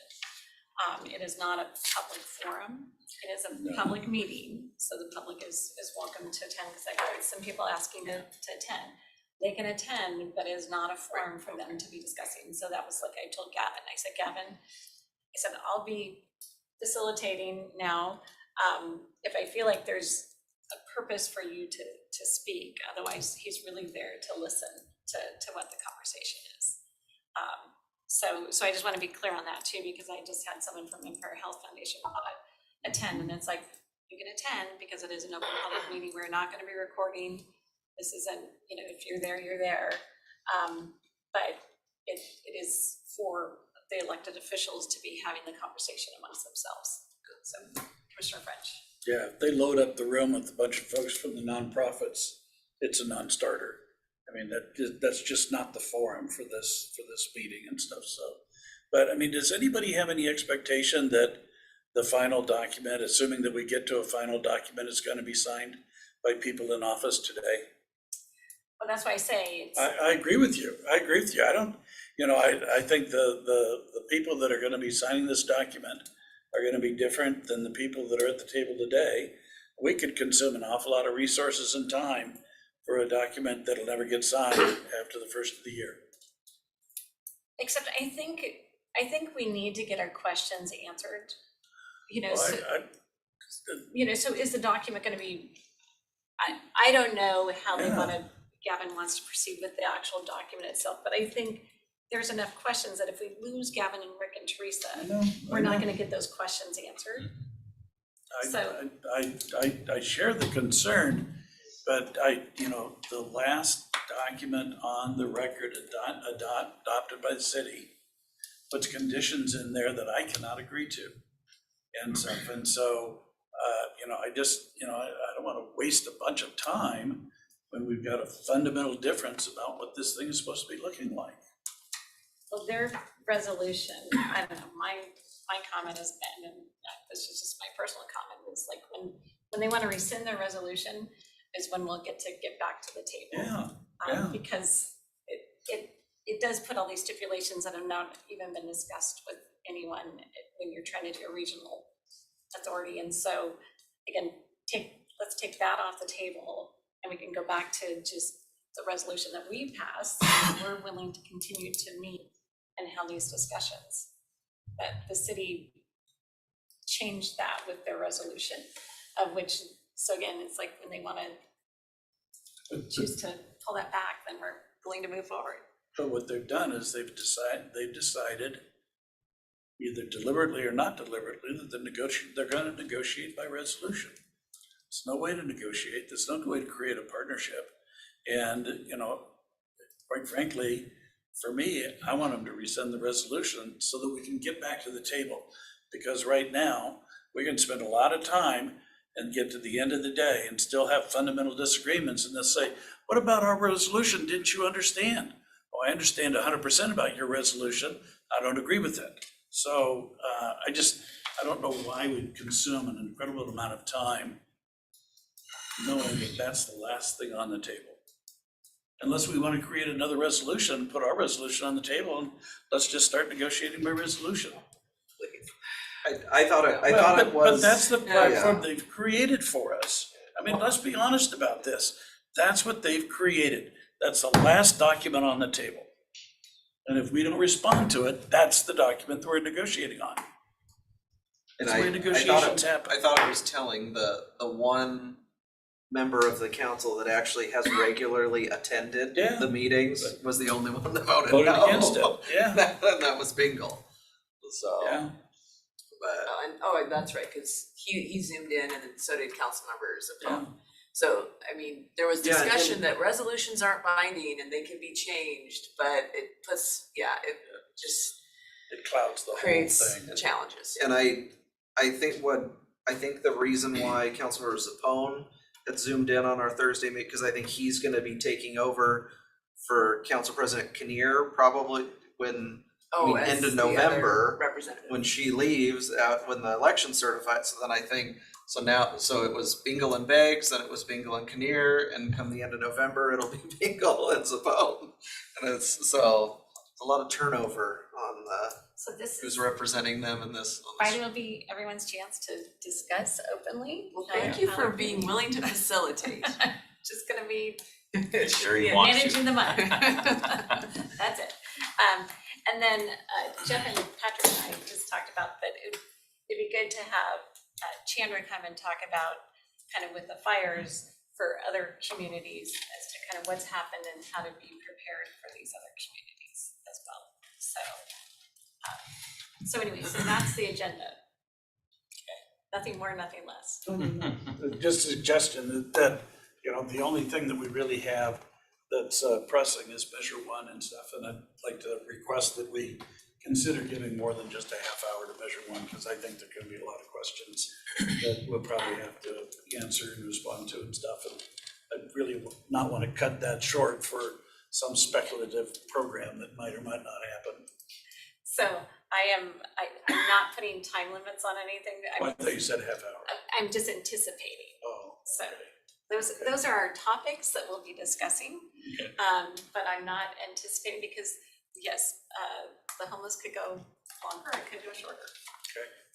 So, 5 minutes. yes, so It starts at 8:30, starts at right? 8:30 And and then goes till ends at 10:30. 10:30. And then we do go do the ribbon cut. Yes. So I will, if I need to cut off the homeless discussion to have, at least 15, 20 minutes for the fire discussion. Because I think it's just, since we do have all the small towns there and stuff, at this point in time, No, I think it's just really Yeah. a good time to say, okay, this is what's just happened and this is kind of where we're at. And then, things to make sure you're prepared for your town. So that's the agenda. Is everyone okay with the agenda for Friday? Yes. Okay. Yes. Again, just discussions, not any action to be taken. So, okay, so you had a couple? I've got two things real quick. On the, where are we at with regard to the ordinance for the building permit process? That's executive session number 1. Okay, then the other thing that I would like to have us think about, because it's going to be hitting us next year, is next year is the reauthorization of the Aquifer Protection Program. That's a charge that goes to all the property owners inside over the Spokane-Rathdrum Prairie Aquifer. And so it'll be a ballot measure that we need to reauthorize and extend it or not. And I'm just wondering two things. One, we should have a conversation about whether we want to extend it or not. And in that conversation about challenges that we know that we have ahead of us with regard to PCBs and the removal of PCBs in the watershed, as well as PFAS and PFOS. So that is one conversation, but the other part of this that I would like to add to that conversation is putting the West Plains on the ballot measure as well for PFAS and PFOS, and establishing an aquifer protection program for the West Plains, just like we have for the Spokane-Rathdrum Prairie Aquifer, because we are now having to deal with, obviously, PFAS and PFOS elimination. It's in the water system, and so So I'm looking at Kyle to make sure he's paying attention here to, because we Yeah, have to so- talk to the water Yeah, no, all I'm trying to do is say, I'd like to put this on our agenda. We've got a full year to be able, because I think it's on November's ballot next year, the reauthorization and stuff, and so. We can choose November or August. Okay, but it will be next year and stuff, so I just don't want to get to the 11th hour and say, oh dear God, we've got this coming up. And we've got different challenges today than we had 20 years ago. I mean, this thing gets renewed every 20 years and stuff, so this will be the third cycle for the, voted in 80s and renewed in 2000s, this will be the next cycle. But I just want to have this conversation because for the West Plains with PFAS and PFOS, that's a real issue that we need to deal with. And dealing with that on a regional basis for the West Plains. I don't know whether you're familiar with it. So the current structure, only the people that live over the top of the Rathrum Prairie Aquifer are assessed the cost. So up north, you're not assessed the cost. West Plains is not assessed the cost because they're not on the Spokane Rathrum Aquifer. But I'd like to create a zone for the West Plains, similar to what we have in the valley, to deal with those contaminants. So that's my request. And I think that'll do it. Oh, sorry, I was just going to add on to your comments there, Commissioner French. Thanks for bringing this up. In the last go around of this, it was going up again. The city of Spokane opted out because it was going up against the 2004 street bond. And I was the one that led that effort. I don't know where the current city council sits on that, but I know certainly from a public works side, they would like to be included this time. Yes. And then there is also considerations for the YRA 55, the Little Spokane aquifer area up north, which would be an additional expansion area. We can do it down to the zip code of who would be included and who is not, as typically a fixed fee. And we also heard most recently, not from all of the city of Spokane Valley, but at least the council member who's on our wastewater policy advisory board. Our mayor. Yeah, they were very interested as well. Yeah.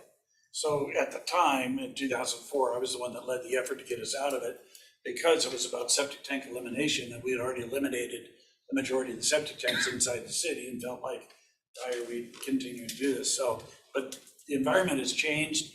You got PCBs, you got a lot of other pollutants that are out there, stormwater and stuff like that. And it's just, if we're gonna protect our water source, we're gonna protect the river, we need a revenue source to be able to do that. That is the Aquifer Protection Program. And I just, I think it deserves to have a lot of conversation about what should be included in the program moving forward. And we're not eliminating septic tanks, but we're eliminating PCBs. PCBs can be much more challenging than septic tanks were. So I just don't want to be in the 11th hour and then say, oh dear God, we missed that opportunity. That's my request. Thank you very much. Have a nice day. So given the timeline on this, maybe this would be a topic for strategic planning Yes. meetings, if we're not looking until late next year as the. Yeah. Well, there's gonna be some Working science required too. Yeah, we'll start working with Public Works on. Okay. How to put some of that into action and then. Okay. I'm done. Okay, you have two. I do. I have two executive session items, both under pending potential litigation pursuant to RCW 4230-110-1I. The first will include the board, Scott Simmons, myself, Jessica Pilgrim from my office, and Monty Chamberlain from the building department. And the second will include the board, Scott Simmons, and myself. The first I would estimate will take 20 minutes, and the second about 10. So 30 minutes total, and no action needed from the board. Okay, is everyone okay going another 30 minutes? Okay. Let's do it. Okay, so we're gonna go into executive session. It is 12:10 for the next 30 minutes for the two items just discussed by our legal counsel. And we will then adjourn until 2 o'clock when we come back for our legislative meeting at 2 o'clock. So again, it is 12:10, we will be in executive session for the next 30 minutes, as stated by legal counsel, and with everyone who will be in attendance, as he stated. And